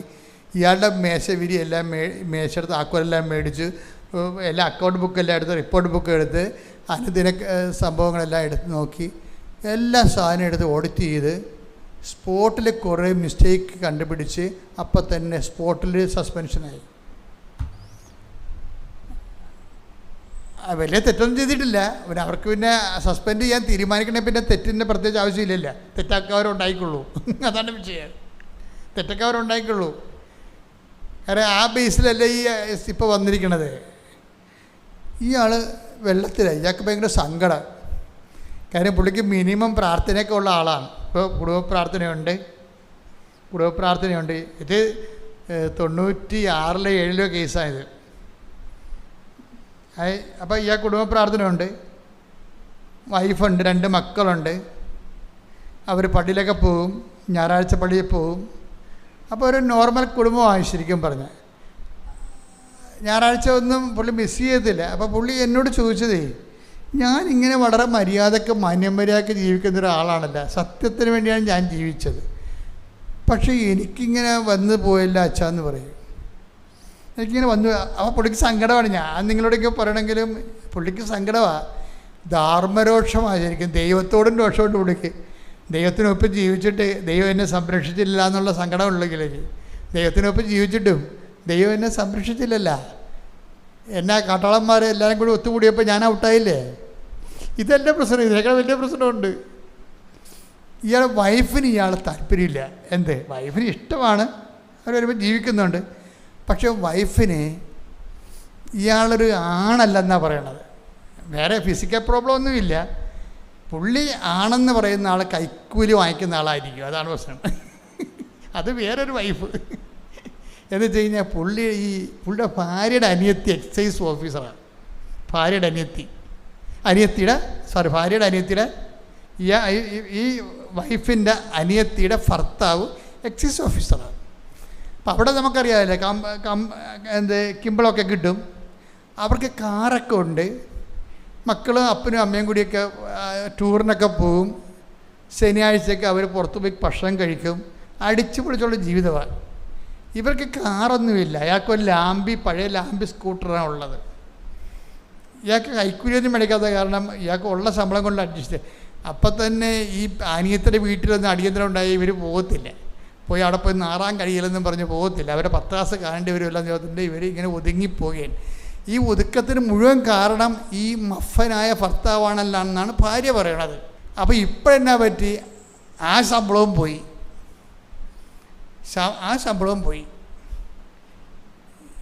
അപ്പോൾ ഇങ്ങനെ വീട്ടിൽ ഒരു വരുവൊക്കെ ഇടായി. അപ്പോൾ പിന്നെ പുള്ളിക്ക് വൈഫിനൊരു അവസരം കിട്ടി. അവസരം എന്ന് വെച്ച് കഴിഞ്ഞാൽ മകള് BSc ബോട്ടണിക്ക് പഠിക്കുകയാണ്. അപ്പോൾ അവൾ പറഞ്ഞ് മമ്മിയുമായിട്ടാണ് കണക്ഷൻ എപ്പോഴും പുള്ളിക്ക്. മമ്മി എനിക്ക് ഊട്ടിയിൽ പോകണം, ബൊട്ടാണിക്കൽ ഗാർഡനിൽ പോകണം, സ്റ്റഡി ടൂറാണ്, 3000 രൂപയോടെന്ന് പറഞ്ഞു. അപ്പം മമ്മി എടുത്ത് കൊടുക്കണതാണ് സാധാരണ അവരുടെ രീതി. പക്ഷേ ഇപ്പം ഡാഡി പ്രതിയല്ലേ, 5 പൈസ കയ്യിലില്ലല്ല. അപ്പോൾ ഇങ്ങനെയുള്ള ഈ വലിയ സത്യവാൻ സാവിത്രി കളിച്ചാൽ ജീവിക്കാൻ പറ്റത്തില്ലെന്ന് ഡാഡിയെ മനസ്സിലാക്കാൻ പറ്റിയ ഒരു സമയമാണ് അമ്മക്ക് കിട്ടിയിരിക്കുന്നത്. അമ്മ ഉടനെ മകളോട് പറഞ്ഞു, പോയി ചോദിക്കുക അവിടെ ഇരിപ്പുണ്ടല്ലോ എന്ന് പറഞ്ഞു. പോയി ചോദിക്കുക അവിടെ ഇരിപ്പുണ്ടല്ലോ. അപ്പോൾ ഇവിടെ വന്നിട്ട് പറഞ്ഞു, ഡാഡി എനിക്ക് 3000 രൂപ വേണം. അപ്പോൾ ഡാഡി പറഞ്ഞു, ഞാനിവിടെ പോകാൻ എൻ്റെ ശമ്പളം ഇല്ലാതിരിക്കുകയാണ്. അപ്പം അതിന് മറുപടിയും അപ്പുറത്തിരുന്ന് പറയുന്നുണ്ട്. എന്താണ് ഇത്രയും നാൾ വിശുദ്ധി കളിച്ചതിന് കിട്ടിയ അത് പറയാൻ വേണ്ടിയാണ് ഈ മകളെ ഇങ്ങോട്ട് പറഞ്ഞു വിടണത്. എൻ്റെ മക്കളെ, ഇതിൻ്റെ അകത്ത് വരുന്ന വിഷയം കർത്താവ് പറഞ്ഞാൽ ശരി. എന്താണ്, അന്നാളുകളിൽ പെട്ടെന്ന് എന്ത് പറ്റും? നിങ്ങൾ ആരെയും വിശ്വസിച്ചുകൊണ്ടൊന്നും ഒരിക്കലും ഇരിക്കരുത്. പെട്ടെന്ന് എന്താ സംഭവിക്കണത്? പെട്ടെന്ന് സൂര്യൻ തണുത്തു പോകും. അതാണ് വിഷയം. സൂര്യൻ തണുത്തുള്ള അവസ്ഥ എന്തായിരിക്കും? സൂര്യൻ്റെ ചൂട് കൊണ്ടാണ് നമ്മൾ ജീവിക്കുന്നത്. എങ്ങനെ സൂര്യൻ തണുത്താൽ മൊത്തം മരവിച്ചു, ജീവിതം മരവിച്ചു പോകും പൊടുന്നനെ. അതാണ് ജീവിതം. സൂര്യൻ തണുത്തു പോകും. പിന്നെന്താ പറയണത്? ഈശോ എന്താ പറഞ്ഞിരിക്കണത്? ചന്ദ്രൻ പ്രകാശം തരത്തില്ല. ആ വിഷയം. ഇപ്പം സഹസാരം 2 ഒത്ത് ഭാര്യയാണ് അവിടെ ഉണ്ടായിരുന്ന സൂര്യൻ. എന്ത് പ്രശ്നം വന്നാലും താങ്ങാനുള്ളത് ഭാര്യയായിരുന്നു. അവരിപ്പോൾ സൂര്യനായിട്ട്, പക്ഷെ അവരിങ്ങനെ ഇഷ്യൂ വന്നപ്പോൾ പ്രകാശം തരുന്നില്ല. സൂര്യൻ പ്രകാശം തരുന്നില്ല. പിന്നെന്താണ്? ചന്ദ്രൻ, മകളാണ് അവിടെ നിൽക്കണത്. മകളും അതായത് എന്തെങ്കിലും സംഭവം നിങ്ങൾ എപ്പോഴും ശ്രദ്ധിക്കണം. ഞാൻ എപ്പോഴും ചെയ്യണത്, ജനങ്ങളെ എപ്പോഴും ഞാൻ ഡിറ്റാച്ച് ചെയ്യും. ജനങ്ങളെ എപ്പോഴും ഡിറ്റാച്ച് ചെയ്തിട്ട് ഒരു യുദ്ധത്തിന് തയ്യാറായി നിൽക്കാൻ പറയും എപ്പോഴും ആൾക്കാരോട്. ഞാൻ പറയണതല്ല, കർത്താവ് ആ ഒരു ലെവലിലാണ് പറയണത്. അറ്റാച്ച് ചെയ്യുന്നവരോട് എപ്പോഴും പറയുന്നത്, നിങ്ങൾ ഡിറ്റാച്ച് ആയിരിക്കണം, പണി ഏത് സമയത്തും വരുന്നുണ്ടെന്ന് പറയും. എന്താ കാര്യമെന്ന് വെച്ച് കഴിഞ്ഞാൽ, അതിൻ്റെ കാരണം അമിതമായി നിങ്ങൾ ആരെയും ആശ്രയിക്കരുത്. ഇനി ആരെയെങ്കിലും, അതുകൊണ്ടാണ് ഞാൻ ലവ് മാരേജിനൊക്കെ ഞാൻ അത്ര കണ്ട് അനുകൂലമുള്ള ആളല്ല. ചില പെട്ടുപോയാൽ ഞാൻ അവരെ സംരക്ഷിക്കുകയും ചെയ്യും. പക്ഷെ എന്നാലും ഇതിനകത്ത് വരുന്നൊരു വിഷയം, ഈ അഫയർ ലെവലിൽ ദൈവം ഒരു കക്ഷിയല്ല. അതാണ് പ്രശ്നം. ദൈവം ഒരു കക്ഷിയല്ല. ഇവരാണെങ്കിലും വേറെ ഒരു സങ്കല്പ ലോകത്താണ് ജീവിക്കുന്നത്. നമുക്ക് ആ സങ്കല്പത്തിലും ദൈവമൊന്നുമില്ല. ഇനി ദൈവം വേണമെങ്കിൽ അവരുടെ കാര്യം നടത്തി കൊടുത്താൽ മാത്രമേ ദൈവത്തിന് അവിടെ നിൽക്കാൻ പറ്റത്തുള്ളൂ. അപ്പം അങ്ങനെ ഒരു വല്ലാത്തൊരു മോഹവരയത്തിൽ ചെന്ന് ആൾക്കാർ ചെന്ന് ചാടും. ഈ ആൾക്കാരെ നമ്മൾ സഹായിക്കാൻ പാടാൻ എന്ന് വെച്ച് കഴിഞ്ഞാൽ അവർക്ക് ഇപ്പം നമുക്കറിയാമല്ലോ, പൾസ് കിട്ടുന്നില്ല എന്നുണ്ടെങ്കിൽ ഡോക്ടർ പറയും മരുന്ന് കയറണില്ലല്ലോ, മരുന്ന് റിസീവ് അക്സെപ്റ്റ് ചെയ്യുന്നില്ല, മെഡിസിൻ അക്സെപ്റ്റ് ചെയ്യുന്നില്ല. ഇപ്പോൾ ഡോക്ടർ MBBS MD FRCP എന്നൊക്കെ പറഞ്ഞാലും പേഷ്യൻ്റ് മരുന്ന് അക്സെപ്റ്റ് ചെയ്തില്ലെങ്കിൽ ഡോക്ടർ ഒന്നും ചെയ്യാൻ പറ്റത്തില്ല. ആ സാധനം ഊരി മേശപ്പുറത്ത് വെച്ചിട്ട് ഇങ്ങനെ ഇരിക്കാനേ പറ്റത്തുള്ളൂ. അതാണ് എൻ്റെ വിഷയം. അപ്പം മരുന്ന് അപ്പം ഡോക്ടറിന് പോലെ തന്നെ പ്രധാനപ്പെട്ടതാണ് പേഴ്സൺ, വ്യക്തി. അതുകൊണ്ട് ഞാൻ എപ്പോഴും ഈ പേഴ്സണെ നോക്കത്തുള്ളൂ. എന്താ കാര്യം? പേഴ്സൺ ദൈവത്തിൻ്റെ കൃപ ആർജിക്കാൻ റെഡിയാണെന്ന് നോക്കും. എനിക്കത് പറ്റത്തില്ല, ഈ ജന്മത്തിൽ ഇവളെ കൊണ്ട് കർത്താവുമായിട്ട് കമ്മ്യൂണിക്കേറ്റ് ചെയ്യാൻ പറ്റത്തില്ലെന്നെങ്കിൽ ഞാൻ ചാപ്റ്റർ ക്ലോസ് ചെയ്തിട്ട് എൻ്റെ സമയം ഞാൻ വേസ്റ്റ് ചെയ്യത്തില്ല, ഞാൻ വിഡ്രോ ചെയ്ത് കളയും. ഇല്ല, നമുക്കത് വർക്കൗട്ട് ചെയ്താൽ കൊണ്ടുവരാൻ പറ്റുന്നതാണെങ്കിൽ ഞാൻ പിന്നെ എൻ്റെ ചീട്ട് കൊടുത്തു വിടും. നിങ്ങൾ ഇനി ഇടിച്ചു ചെല്ലി അവിടെ പോയി നിൽക്കേണ്ട, ഈ ചീട്ടിൽ തന്നെ വീണ്ടും നിങ്ങൾക്ക് ഈ 15 ദിവസം കഴിയുമ്പോൾ കാണാമെന്ന് പറയും. കാര്യം എനിക്ക് ഹോപ്പുണ്ടാ, ഇപ്പോഴെങ്കിലും നാളെ ദൈവമായിട്ട് പ്രവർത്തിച്ച് ഇയാളെ ടേക്കപ്പ് ചെയ്യാൻ പറ്റുമെന്നറിയാം. അല്ലെങ്കിൽ അല്ലാത്ത ചീട്ട് മേടിച്ചിട്ട് ആളൊക്കെ അനുസരിച്ച് വിടും. അല്ലാത്തവർക്ക് പിന്നെ 3 മാസം കഴിഞ്ഞല്ലേ പിന്നെ കാണാൻ പറ്റത്തുള്ളൂ. പക്ഷേ ഇതാണെന്ന് വെച്ച് കഴിഞ്ഞാൽ ഇതൊരു വിഷയമുണ്ട്. കാര്യം വെച്ച് കഴിഞ്ഞാൽ ദൈവം നമ്മുടെ ഉള്ളിൽ പ്രവർത്തിക്കാൻ പറ്റുന്ന രീതിയിലുള്ള ഇൻഫ്രാസ്ട്രക്ചർ അക്സെപ്റ്റ് ചെയ്യാൻ തയ്യാറാകണം. ഇവർ അക്സെപ്റ്റ് ചെയ്യാൻ തയ്യാറല്ല. ഞാൻ പറയും, എടി ഇവൻ പ്രാർത്ഥിച്ച് പറയും, എടി കല്യാണം എന്നടി, കല്യാണം പറ്റുന്ന ചെറുക്കൻ വട്ടണം കേട്ടാ എന്ന് പറഞ്ഞു. എൻ്റെ ദൈവമേ, ചെറുക്കൻ വട്ടാളെന്ന്. അപ്പം എനിക്ക് കർത്താവ് കാണിച്ചു തരുന്നത് വട്ടാളെന്ന്. ഒരു സന്ധ്യ എപ്പോൾ ആൾക്കാർ ഒരു 10-20 പേരിൻ്റെ മേടക്കരി വന്ന്, അച്ഛ കാശെല്ലാം കൊടുത്ത് ശ്രീധരം പോയി, ഇപ്പം അച്ഛൻ വട്ടാണെന്ന് പറഞ്ഞാൽ ഞങ്ങളെവിടെ പോകാനാണ്? ഞാൻ പറഞ്ഞു, മക്കൾ ചാടതൊന്നും വേണ്ട, ജസ്റ്റ് ഒന്ന് അന്വേഷിച്ചിട്ട് വരാൻ പറഞ്ഞു. നിങ്ങൾ ആരാ അന്വേഷിക്കാൻ പോയത്? മിക്സർ അടിക്കാൻ പോയതാണ്, അന്വേഷിക്കാൻ പോയതാണ്. ഈ അന്വേഷിക്കാൻ വേണ്ടി കെട്ടിയെടുത്തിറങ്ങണാനൊക്കെ വെറുതെയാണ്. അതിന് ആളെ ഒപ്പിക്കാൻ പോയി. അങ്കിളല്ലേ, ചിറ്റപ്പനല്ലേ, അമ്മായിയല്ലേ, അമ്മായിനെ വിളിച്ചില്ല, പിന്നെ കല്യാണത്തിന് വരത്തില്ല എന്ന് പറഞ്ഞ് ഇങ്ങനെ വെറുതെ കെട്ടിയെടുത്ത് തന്നെയാണ്. അല്ലാതെ അത് പലരും അന്വേഷിക്കുന്നുണ്ടാ? ഒരു മനുഷ്യനും അന്വേഷിക്കില്ല. അതിൻ്റെ വേറെപ്പെട്ട അന്വേഷിക്കണ്ടേ? അതിനെല്ലാം ഉത്തരവാദിത്തപ്പെട്ട ഇവരെ വിടണം നമ്മളെ. ചെന്നപ്പോൾ എന്താണ്, പക്ക വട്ടാണ്. ഇപ്പം കുഴപ്പമില്ല, പക്ഷേ വട്ട ഏത് സമയത്തും വരുമെന്ന് പറഞ്ഞു. ഇപ്പം അതാണ് അവസാനം. പിന്നെ ആ കാശെല്ലാം തിരിച്ച് മേടിച്ച് ആ സാധനം അതായത് ചില സമയത്ത് അതിപ്പോൾ ഇത് അറേഞ്ച്ഡ് മാരേജ്, ഇത് പ്രണയ വിവാഹമാണെങ്കിൽ ഞാൻ വട്ടാണെന്ന് പറഞ്ഞാൽ അവൾ പറയും അച്ഛനെയാണ് വട്ടെന്ന് പറയും. അതാണ് വിഷയം. ഇതിൻ്റെ അകത്ത് വരുന്നൊരു വിഷയം. അവർ മാറത്തില്ല, അത് മാറത്തില്ല. അവിടെ എന്ത് പ്രോബ്ലം വെച്ച് കഴിഞ്ഞാൽ അവിടെ ദൈവത്തിന് സ്പേസ് ഇല്ല. അതാണ് അതിൻ്റെ അകത്തൊരു കുഴപ്പം. അതുകൊണ്ട് ഈ കേസൊന്നും ഞാൻ എടുക്കത്തില്ല. ദൈവത്തിന് സ്പേസ് ഇല്ല, ഞാനെന്തിനാണ് ഇത് 40 വർഷമായി ഇപ്പം സംഭവിച്ചിട്ടാണ് നടക്കുന്നത്. പരമാവധി എല്ലായിടത്തും ഇതിട്ടാണ് നടക്കുന്നത്. എന്താ ഞാൻ അച്ഛനാണെന്നുള്ളത് ഞാൻ തന്നെ അംഗീകരിച്ച് മറ്റുള്ളവരെ കൊണ്ടും അംഗീകരിപ്പിച്ച് നടക്കുക. എന്താണ്, ഇതൊരു ശുശ്രൂഷ ജീവിതമാണ്. ആ തുണിയില്ലാതെ കുറിച്ച് കിടക്കണതിന് വേണ്ടി ചെയ്തിരിക്കുന്ന ഒരു ജീവിത സമർപ്പണമാണത്. എനിക്ക് നല്ല അഭിമാനമുണ്ട്. അപ്പോൾ അവന് ഇതുകൊണ്ട് പ്രയോജനമില്ലെങ്കിൽ ഞാൻ why should I waste my time? അവനിതുകൊണ്ട് പ്രയോജനമില്ല, ഞാൻ മനുഷ്യന്മാരെ നോക്കത്തില്ല. കർത്താവിന് ഇതുകൊണ്ട് പ്രയോജനമുണ്ടോ എന്ന് ഞാൻ നോക്കും. അതാണല്ലോ കർത്താവിൻ്റെ കൂടെ നിൽക്കുന്നതിൻ്റെ കാരണം. ഇത് ഒരു ബയലാറ്റർ ആയിട്ടുള്ള ഒരു ദൈവമായിട്ടുള്ള ഒരു ജീവിതമാണ് നമ്മുടേത്, എല്ലാവരുടേതും. എൻ്റേത് മാത്രമല്ല, എല്ലാവരുടെയും ജീവിതം അങ്ങനെയാണെന്ന് ദൈവത്തിന് തോന്നണം. അപ്പം തഹസിൽദാറിൻ്റെ അവസ്ഥ മനസ്സിലായില്ലേ? അപ്പം ഞാൻ പറഞ്ഞ തഹസിൽദാറെ, സാറിന് പണി ചെയ്യും, കർത്താവ് വിശേഷ വിദ്യയായി എന്താണ് ചെയ്യണമെന്നല്ലേ ചോദിച്ചിരിക്കണത്. ഇനിയിപ്പോൾ സമയമുണ്ടല്ല. പണ്ടല്ലേ നിങ്ങൾ 8 മണിക്ക് പോയി ഓഫീസിലിരിക്കുന്ന പാർട്ടിയാണ്. 10 മണിക്കാണ് ഓഫീസെങ്കിൽ 9 മണിക്ക് മനുഷ്യൻ അവിടെ ഉണ്ടാവും.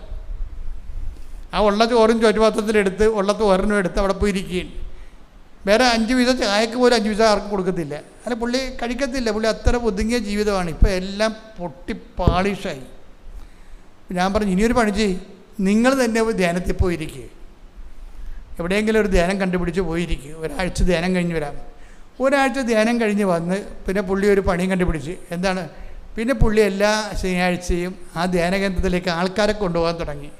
അന്ന് കൃപാസനമൊന്നും ഇവിടെ ഇല്ല. ഈ സ്ഥലം നമുക്ക് കിട്ടുന്നത് 97-ലാണ്. ഇത് 96-ലോ 95-ലോ വിഷയമാണ്. അപ്പം ഈ മനുഷ്യൻ എക്സ്ട്രാ വർക്ക് ചെയ്യാൻ തുടങ്ങി. എക്സ്ട്രാ വർക്ക് ചെയ്യുമ്പോൾ ഉണ്ടാകുന്ന ഗുണമെന്ന് പറയുന്നത് നമ്മൾ ഈ പ്രാർത്ഥിക്കുന്ന പോലല്ല. ദൈവം ആ പ്രാർത്ഥിക്കുന്ന ചില കാര്യത്തിൽ നമ്മൾ ഈ കപ്പലണ്ടിയും കശുവണ്ടിയും പോലെ ചൊള്ളായിരിക്കും. നമ്മളൊരു 100 സ്വർഗസ്ഥനായി ചെല്ലിയാൽ മിക്കവാറും 90 ചൊള്ളായിരിക്കും. നമ്മൾ ചെല്ലണതൊന്നും ശ്രദ്ധയില്ലാതെ ചെല്ലണതും പിന്നെ ആ പറയുന്നതൊന്നും നമ്മൾ വിശ്വസിക്കണില്ലെന്ന് ദൈവത്തിന് നല്ലോണം അറിയാം.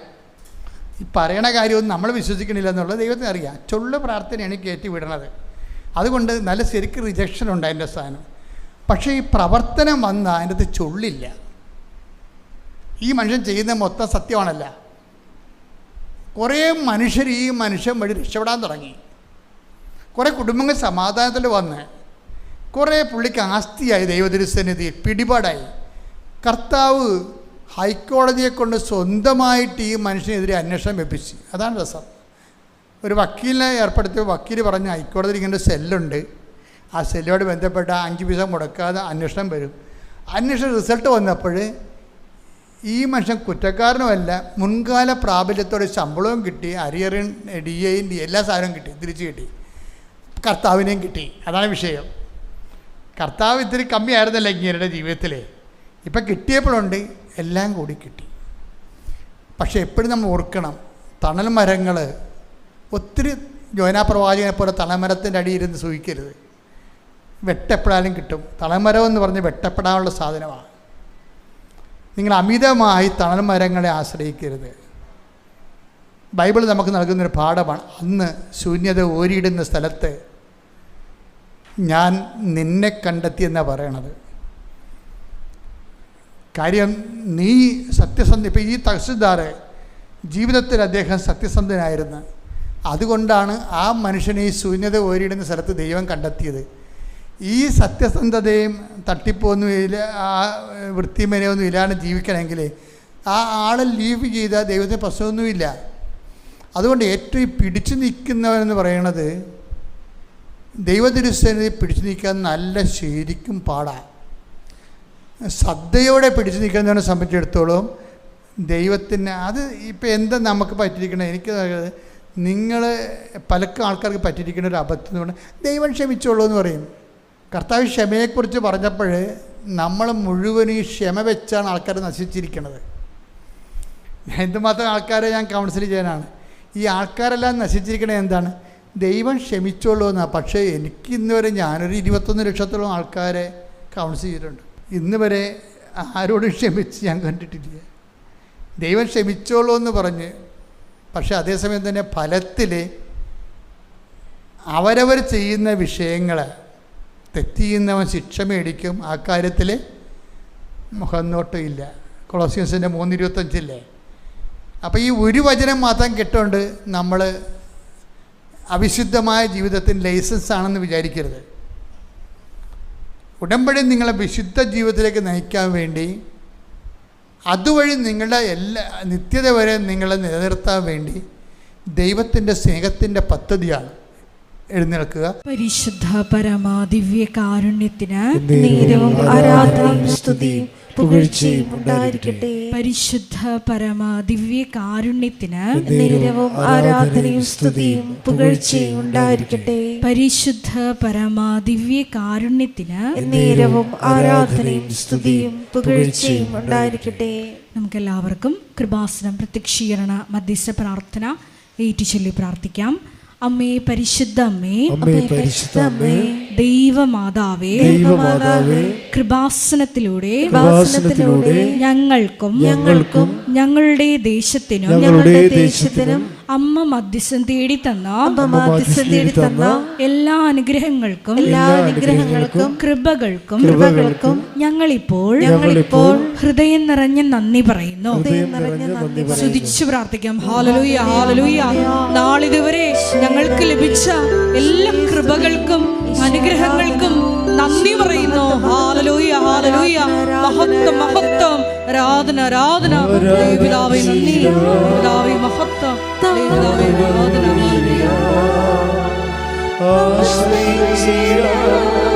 ദിവ്യകാരുണ്യത്തെ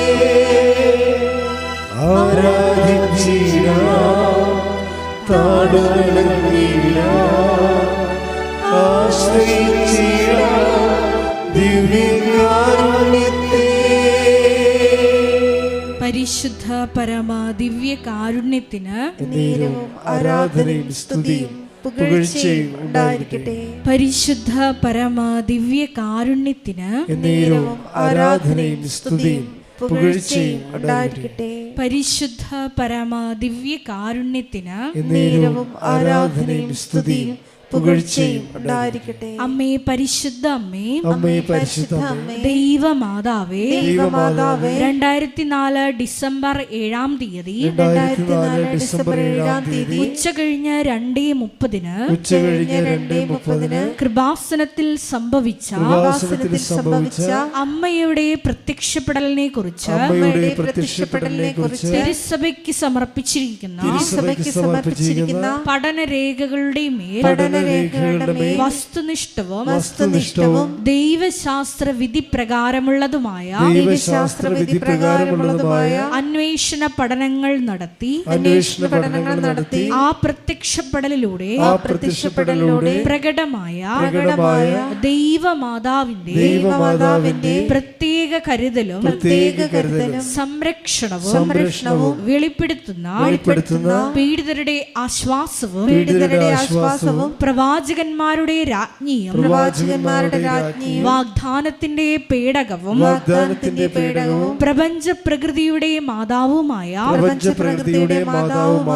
പരിശുദ്ധ അമ്മയുടെ ഭക്തി തിരുസഭയിൽ കൂടുതൽ പ്രചരിച്ച് ജീവിതത്തിന്റെ ദുരിത ദുരന്ത അവസ്ഥകളിൽ അകപ്പെട്ട് കഴിയുന്ന അനേകായിരം മക്കൾക്ക് അനേകായിരം മക്കൾക്ക് ദൈവത്തിന്റെ സാന്നിധ്യവും സന്ധിപ്പും കൂടുതൽ അനുഭവിക്കുക വഴി ആത്മീയ വിശുദ്ധിയും ദൈവശക്തിയും കൈവരിക്കുവാൻ ഞങ്ങളുടെ കുടുംബങ്ങളെ ഇടയാക്കണമേ. സ്തുതിച്ചു പ്രാർത്ഥിക്കാം. ഹല്ലേലൂയ, ഹല്ലേലൂയ, ഹല്ലേലൂയ. ദിവ്യകാരുണ്യനാഥ, മരിയൻ ഉടമ്പടിയെടുത്ത് പ്രാർത്ഥിക്കുന്ന ഞങ്ങളുടെ കുടുംബങ്ങളെ വിശുദ്ധീകരിക്കണമേ എന്ന് പ്രാർത്ഥിക്കുന്നു, ശക്തീകരിക്കണമേ എന്ന് പ്രാർത്ഥിക്കുന്നു, ആത്മാവാൽ വഴി നടത്തണമേ എന്ന് പ്രാർത്ഥിക്കുന്നു, വലിയ വലിയ സാക്ഷികളാക്കി ഉയർത്തണമേ എന്ന് പ്രാർത്ഥിക്കുന്നു. Hallelujah, hallelujah. ദൈവപിതാവേ നന്ദി, ദൈവപിതാവേ മഹത്വം, ദൈവപിതാവേ ആരാധന.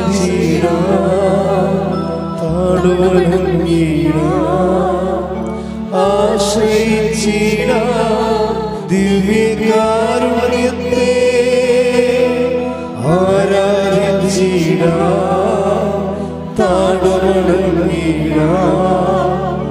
ആശ്രയിച്ചിടാം ദിവ്യകാരുണ്യത്തെ.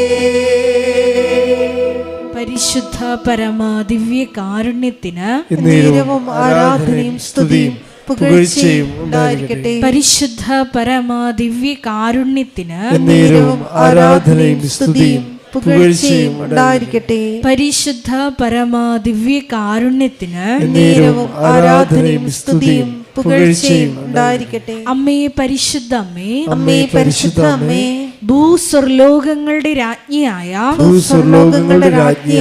അങ്ങേയ്ക്ക് ഭൗമ സംരക്ഷണത്തിനായി പ്രപഞ്ച പ്രകൃതിയെ തന്നെ തിരുസഭ പ്രതിഷ്ഠിക്കുവാൻ ഈ പ്രത്യക്ഷീകരണം വഴി ഇടയാക്കണമേ. പരിശുദ്ധ അമ്മേ, ജപമാല മാതാവേ, സകല കൃപാസനം പ്രാർത്ഥനകളോടും ചേർത്ത് ഞങ്ങളിപ്പോൾ പ്രാർത്ഥിക്കുന്ന ഈ സമൂഹത്തിന്റെ പ്രത്യേക നിയോഗങ്ങളും മൗനമായിട്ട് നമ്മുടെ വ്യക്തിപരമായ പ്രാർത്ഥനാ വിഷയങ്ങളും സമാനമായിട്ടുള്ള ജീവിത ദുരിതങ്ങളിലൂടെ കടന്നു പോകുന്ന മക്കളെയും കൃപാസനത്തിൽ ജീവനോടെ പ്രത്യക്ഷയായ ദൈവമാതാവിൻ്റെ മധ്യസ്ഥയിൽ ദിവ്യകാരുണ്യ സന്നിധിയിൽ സമർപ്പിച്ച് നമുക്കൊരു നിമിഷം പ്രാർത്ഥിക്കാം.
അമ്മയുടെ പ്രത്യക്ഷീകരണത്തിന്റെ ഈ അനുഗ്രഹവേളയിൽ ഞങ്ങൾക്ക് സാധിച്ചു തരുവാൻ കനിയണമേ.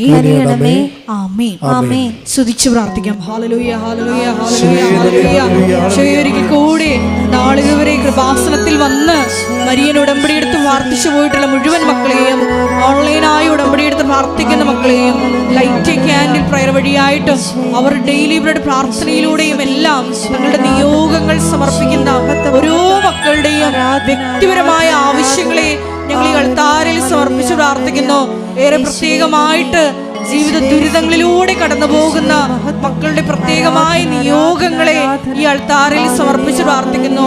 ഗുരുതരമായിട്ടുള്ള രോഗാവസ്ഥകളിലൂടെ കടന്നു പോകുന്ന മക്കളെ ഈ അൾത്താരയിൽ സമർപ്പിച്ച് പ്രാർത്ഥിക്കുന്നു. കടഭാരത്താൽ വലയുന്നവരെയും, ജോലി ഇല്ലാതെ വിഷമിക്കുന്നവരെയും, വിവാഹബന്ധം പിരിഞ്ഞു നിൽക്കുന്നവരെയും, മക്കളില്ലാതെ വിഷമിക്കുന്ന ദമ്പതികളെയും, കുഞ്ഞു മക്കളെയും പ്രത്യേകമായിട്ട് സമർപ്പിച്ച് പ്രാർത്ഥിക്കുന്നു. ഈശോയുടെ ശക്തി എല്ലാ മേഖലകളിലും ഈ ആരാധനയുടെ യോഗ്യതയാൽ പ്രകടമാക്കണമേ എന്ന് പ്രാർത്ഥിക്കുന്നു. കൃപാസനത്തിൽ നടന്ന പരിശുദ്ധ അമ്മയുടെ പ്രത്യക്ഷീകരണ സ്ഥിരീകരണത്തിനായി മക്കളുടെ നിയോഗങ്ങളെ ഏറ്റെടുക്കണമേ എന്ന് പ്രാർത്ഥിക്കുന്നു. ഹല്ലേലൂയ, ഹല്ലേലൂയ, ഹല്ലേലൂയ. മഹത്വം, മഹത്വം, ആരാധന, ആരാധന. ഹല്ലേലൂയ, ഹല്ലേലൂയ, ഹല്ലേലൂയ. നമുക്ക് എല്ലാവർക്കും എഴുന്നേറ്റ് നിന്നുകൊണ്ട് കരങ്ങളടിച്ചുകൊണ്ട് ദൈവസ്നേഹത്തോടെ സന്തോഷത്തോടെ ദൈവത്തെ മഹത്വപ്പെടുത്തി ഗായക സംഘത്തോട് ചേർന്നുകൊണ്ട് പാടി പ്രാർത്ഥിക്കും.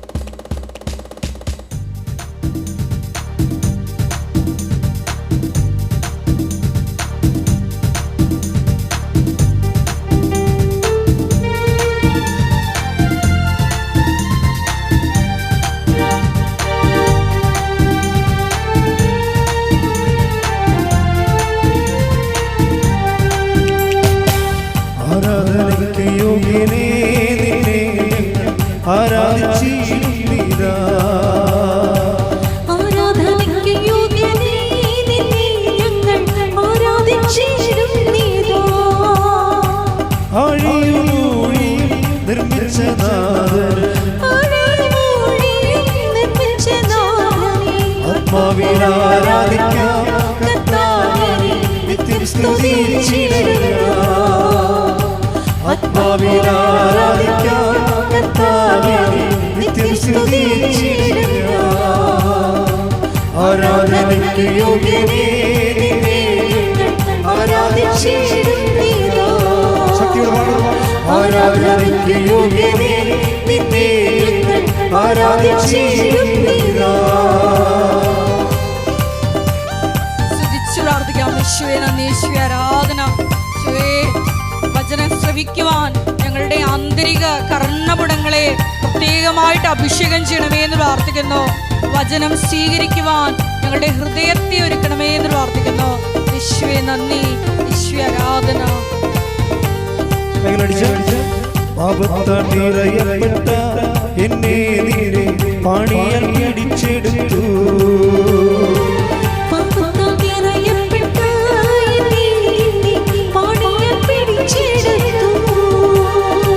പാപത്താൽ നിറയപ്പെട്ട എന്നെ നീരെ പാണിയാൽ പിടിച്ചെടുത്തു.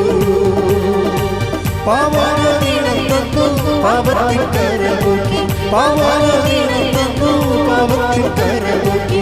രക്ഷിച്ചതാ നിന്നെ ഞാൻ എന്നാളും ആത്മാവിനാരാധന. രക്ഷിച്ചതാ നിന്നെ ഞാൻ എന്നാളും ആത്മാവിനാരാധന. കരങ്ങൾ ഉയർത്തിച്ച് ആരാധനയ്ക്ക് യോഗ്യനേ നിന്നെ ആരാധിച്ചിടുക. ആരാധനയ്ക്ക് യോഗ്യനേ നിന്നെ ആരാധിച്ചിടുക. സ്തുതിച്ചു പ്രാർത്ഥിക്കാം. യേശുവേ നന്ദി, യേശുവേ ആരാധന. പിതാവേ നന്ദി, പിതാവേ മഹത്വം, പിതാവേ ആരാധന. വാസ്തവത്തിൽ എല്ലാ ശുശ്രൂഷകളെയും ശുശ്രൂഷ ചെയ്യുന്നവരെയും പ്രത്യേകമായിട്ട് സമർപ്പിച്ച് പ്രാർത്ഥിക്കുന്നു. നടന്നുകൊണ്ടിരിക്കുന്ന എല്ലാ നിർമ്മാണ പ്രവർത്തനങ്ങളെ പ്രത്യേകമായി സമർപ്പിച്ച് പ്രാർത്ഥിക്കുന്നു. അഭിഷേകമുള്ള ശുശ്രൂഷകളെയും നമ്മുടെ ആലയത്തിൽ വെളിപ്പെടുത്തണമേ എന്ന് പ്രാർത്ഥിക്കുന്നു. രോഗസൗഖ്യ പ്രാർത്ഥനയിലേക്ക് പ്രവേശിക്കുകയാണ്. ശാന്തമായി സൗമ്യമായി കൈകൾ കൂപ്പിക്കൊണ്ട് അർത്താറയിൽ എഴുന്നള്ളിയിരിക്കുന്ന ഈശോയുടെ മുഖത്തേക്ക് നോക്കുക. കർത്താവേ, അങ്ങയുടെ മക്കൾ അവസാനത്തെ ആശ്രയം പോലെ അങ്ങയുടെ തിരുസന്നിധിയിലെ ദൃഷ്ടികൾ ഉറപ്പിച്ച് പ്രാർത്ഥിക്കുന്നു. ദാസൻ യജമാൻ്റെ കൈകളിലേക്ക് എന്ന പോലെ, ദാസി സ്വാമിനിയുടെ കൈകളിലേക്ക് എന്ന പോലെ കർത്താവേ, ഞങ്ങളുടെ കൈകൾ നിന്നെ നോക്കിക്കൊണ്ടിരിക്കും. ഞങ്ങളുടെ മേൽ കരുണ തോന്നുവോളൂ.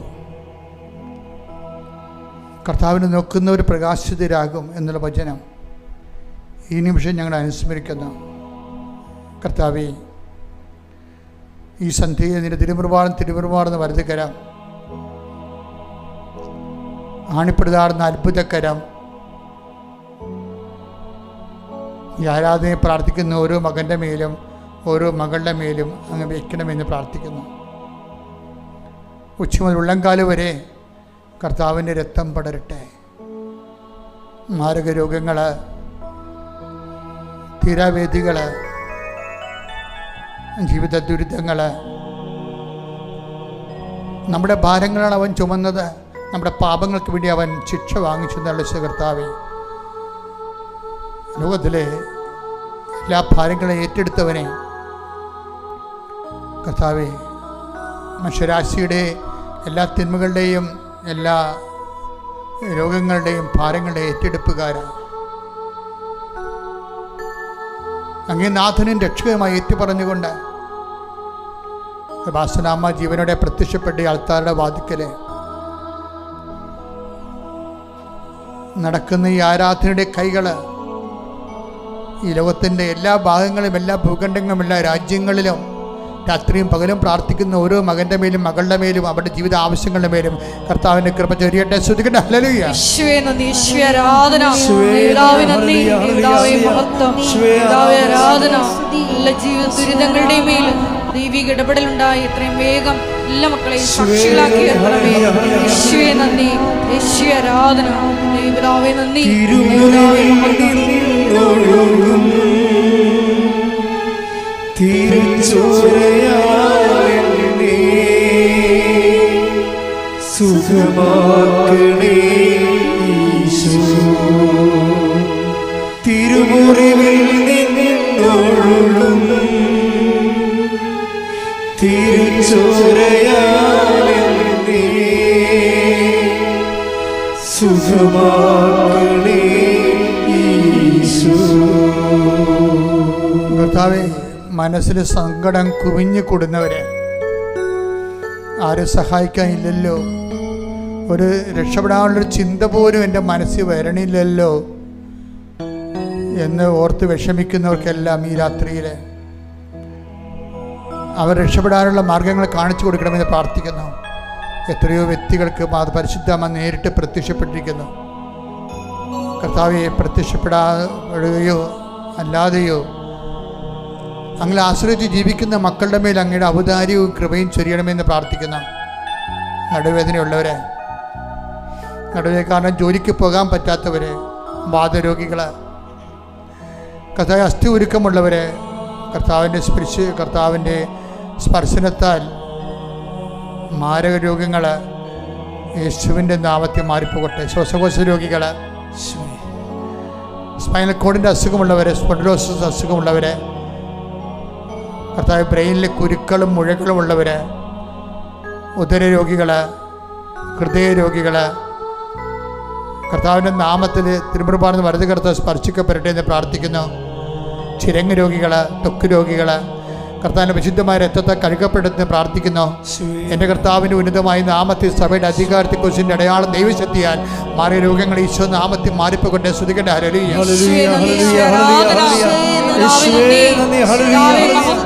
എല്ലാ രോഗങ്ങളും സുഖപ്പെട്ടുകൊണ്ട് അങ്ങയുടെ നാമത്തെ ഈ ആരാധനയിലൂടെ വീണ്ടും വീണ്ടും മഹത്വപ്പെടുത്തണമേ. യേശുവേ നന്ദി. തിരുമുറിവിൽ നിന്നൊഴുകും തിരിച്ചോരയാലെന്നെ സുഖമാക്കണേ ഈശോ, തിരുമുറിവിൽ നിന്നൊഴുകും തിരിച്ചോരയാലെന്നെ സുഖമാക്കണേ ഈശോ.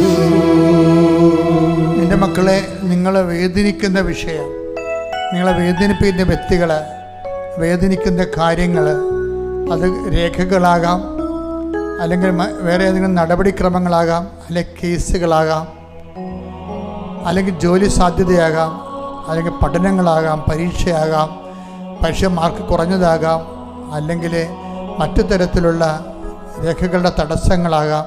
എല്ലാം ഓർത്തുകൊണ്ട് പ്രാർത്ഥിക്കട്ടെ. കർത്താവേ, അങ്ങയുടെ മക്കളിപ്പോഴ് അങ്ങയുടെ തിരുസനെ കണ്ണുനീരോടെ പ്രാർത്ഥിക്കുന്നു. ഈശോ, നിൻ്റെ വിശുദ്ധ പൗരോഹിത്യത്തെ നീ മഹത്വപ്പെടുത്തണമേ. കർത്താവെ, സഭയിലുള്ള സാന്നിധ്യം പ്രകടമാക്കണമേ. അനേകം മക്കൾ ഇപ്പോഴും കർത്താവെ നിന്നെ ആശ്രയിച്ചു അമ്മ മാതാവിൻ്റെ മധ്യസ്ഥതയിൽ കണ്ണുനീരോടെ പ്രാർത്ഥിക്കുകയാണ് കർത്താവെ. വീടില്ലാത്തവർ, വഴിയില്ലാത്തവർ, സാമ്പത്തിക ബാധ്യതകളെ കുരുങ്ങുന്നവർ, മക്കൾ ഓർത്ത് വേദനിക്കുന്നവർ, കർത്താവ് വിവിധങ്ങളായ ജീവിത മാർഗമില്ലാത്തവർ, ജീവിതമാർഗം മുടങ്ങിയവർ, വരുമാന മാർഗമില്ലാത്തവർ, വരുമാന മാർഗം മുടങ്ങിയവർ, യേശുക്രിസ്തു ഉന്നതമായ നാമത്തിൽ എല്ലാ ജീവിത തടസ്സങ്ങളും യേശുവിൻ്റെ നാമത്തെ മാറിപ്പോകട്ടെ. ശ്രുതികട്ടെ. ഹല്ലേലൂയ.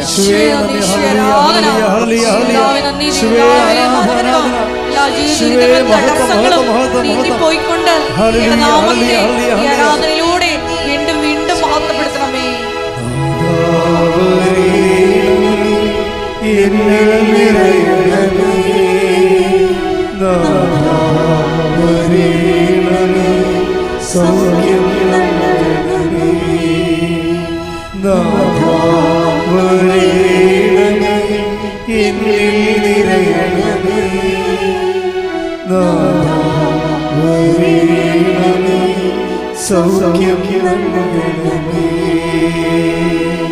മുട്ടേക്ക് മക്കളെ, വ്യക്തിപരമായ ആവശ്യങ്ങൾക്ക് വേണ്ടി മൗനമായി പ്രാർത്ഥിക്കുക.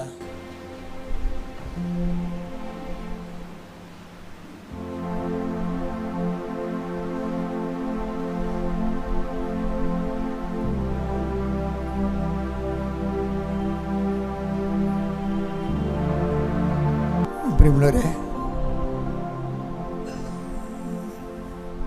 പെസഹ വേഴം, പെസഹ വെള്ളി, പെസഹ ശനി, ഉയർപ്പ് ഞായർ, ഈ 4 ദിവസവും കൃപാസനത്തിലെ പ്രത്യേക ശുശ്രൂഷകളൊന്നും ഉണ്ടായിരിക്കുന്നതല്ല. പക്ഷേ കൃപാസനം ഓപ്പണായിരിക്കും. ആർക്ക് വേണമെങ്കിലും വന്ന് മൗനമായി പ്രാർത്ഥിക്കാനുള്ള ഇടമുണ്ടായിരിക്കും. രണ്ടാമത്തത്, മെയ് മാസം അടുത്ത് വരികയാണ്. മാതാവിൻ്റെ വണക്കം കൃപാസനത്തിലെ ദൈവാനുഗ്രഹം ഉണ്ടാക്കുന്ന 2 മാസങ്ങളാണെന്ന്. ഏറ്റവും വലിയ ദൈവാനുഗ്രഹം ഉണ്ടാകുന്നത് 2 മാസങ്ങളാണ്, ഒക്ടോബറും മെയ്യും. നിങ്ങളുടെ ജീവിതത്തിലും അങ്ങനെയാണ്. ആ അമ്മയെ ആശ്രയം ജീവിക്കുന്നവർക്ക് മെയ് മാസത്തിൽ എല്ലാ ദിവസവും വണക്കം ഉണ്ടാകും. ഓരോരുത്തരുടെ ഉടമ്പടി വെച്ച വിഷയങ്ങളെല്ലാം സ്വാംശീകരിച്ചും ക്രമീകരിച്ചും മാതാവിൻ്റെ തിരുസേന വണക്കമായി സമർപ്പിച്ചിട്ട് ഓരോ വീടിൻ്റെ പേരിലും വണക്കമെടുത്ത് ആൾക്കാർ പ്രാർത്ഥിക്കുകയാണ്. വണക്കത്തിൻ്റെ ഡീറ്റെയിൽസ് അറിയാൻ ഓഫീസുമായി ബന്ധപ്പെടുക. ഏപ്രിൽ 30-ാം തീയതി വണക്കം ആരംഭിക്കും. ആസ്തപ്പാട് മെയ് 31-ാം തീയതി സമാപിക്കും. സമാപന ആശീർവാദം സ്വീകരിക്കുക. ശിരസ് നമിച്ച് നമുക്ക് ദിവ്യകാരുണ്യനാഥന്റെ ആശീർവാദം സ്വീകരിക്കാം.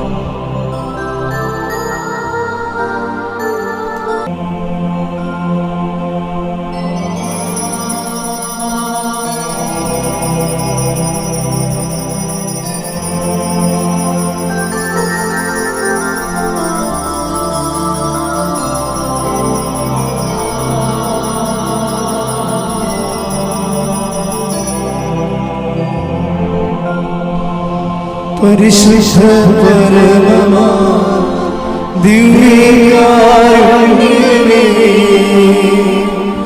എന്നുമെന്നും അങ്ങേക്ക് ആരാധന. സ്നേഹമുള്ളവരെ, പ്രധാനപ്പെട്ട അറിയിപ്പുകളാണ് ഈ സമയം നൽകുന്നത്. കൃപാസനത്തിൽ എല്ലാ ദിവസവും മരിയൻ ഉടമ്പടി എടുക്കാനും പുതുക്കാനുമുള്ള അവസരം ഉണ്ടായിരിക്കുന്നതാണ്. അതുപോലെ തന്നെ എല്ലാ ദിവസവും രാവിലെ 10:30 ഇംഗ്ലീഷ് മരിയൻ ഉടമ്പടി ക്ലാസ്സും ഉച്ചകഴിഞ്ഞ് 1:30 ഹിന്ദി മരിയൻ ഉടമ്പടി ക്ലാസ്സും 2-ാം ചൊവ്വാഴ്ചകളിൽ തമിഴ് മരിയൻ ഉടമ്പടി ക്ലാസ്സും രാവിലെ 10 മണിക്ക് ഉണ്ടായിരിക്കുന്നതാണ്. കൃപാസനത്തിൽ സമർപ്പണ ജീവിതം നയിക്കാൻ ആഗ്രഹിക്കുന്ന യുവതികൾ, +2 ഡിഗ്രി പാസ്സായ കുട്ടികൾ 82 81 29 75 11 എന്ന വാട്സപ്പ് നമ്പറിൽ ബന്ധപ്പെടുക. അതുമല്ലെങ്കിൽ apparitionmissionaries@gmail.com എന്ന ഇമെയിൽ അഡ്രസ്സിൽ കോൺടാക്റ്റ് ചെയ്യുക. കൃപാസനം പത്രം 23 ഭാഷകളിൽ ലഭ്യമാണ്. നിങ്ങൾ ആയിരിക്കുന്ന ഇടങ്ങളിൽ ഏത് ഭാഷ കൊടുത്താൽ ദൈവജനത്തിന് ഏറ്റവും പ്രയോജനകരമാകും എന്നുള്ള ഭാഷകളാണ് ഉടമ്പടി എടുക്കുന്ന സഹോദരങ്ങൾ വാങ്ങിച്ചുകൊണ്ട് പോകേണ്ടത് എന്നുള്ള കാര്യം സ്നേഹപൂർവ്വം ഓർമ്മപ്പെടുത്തുന്നു.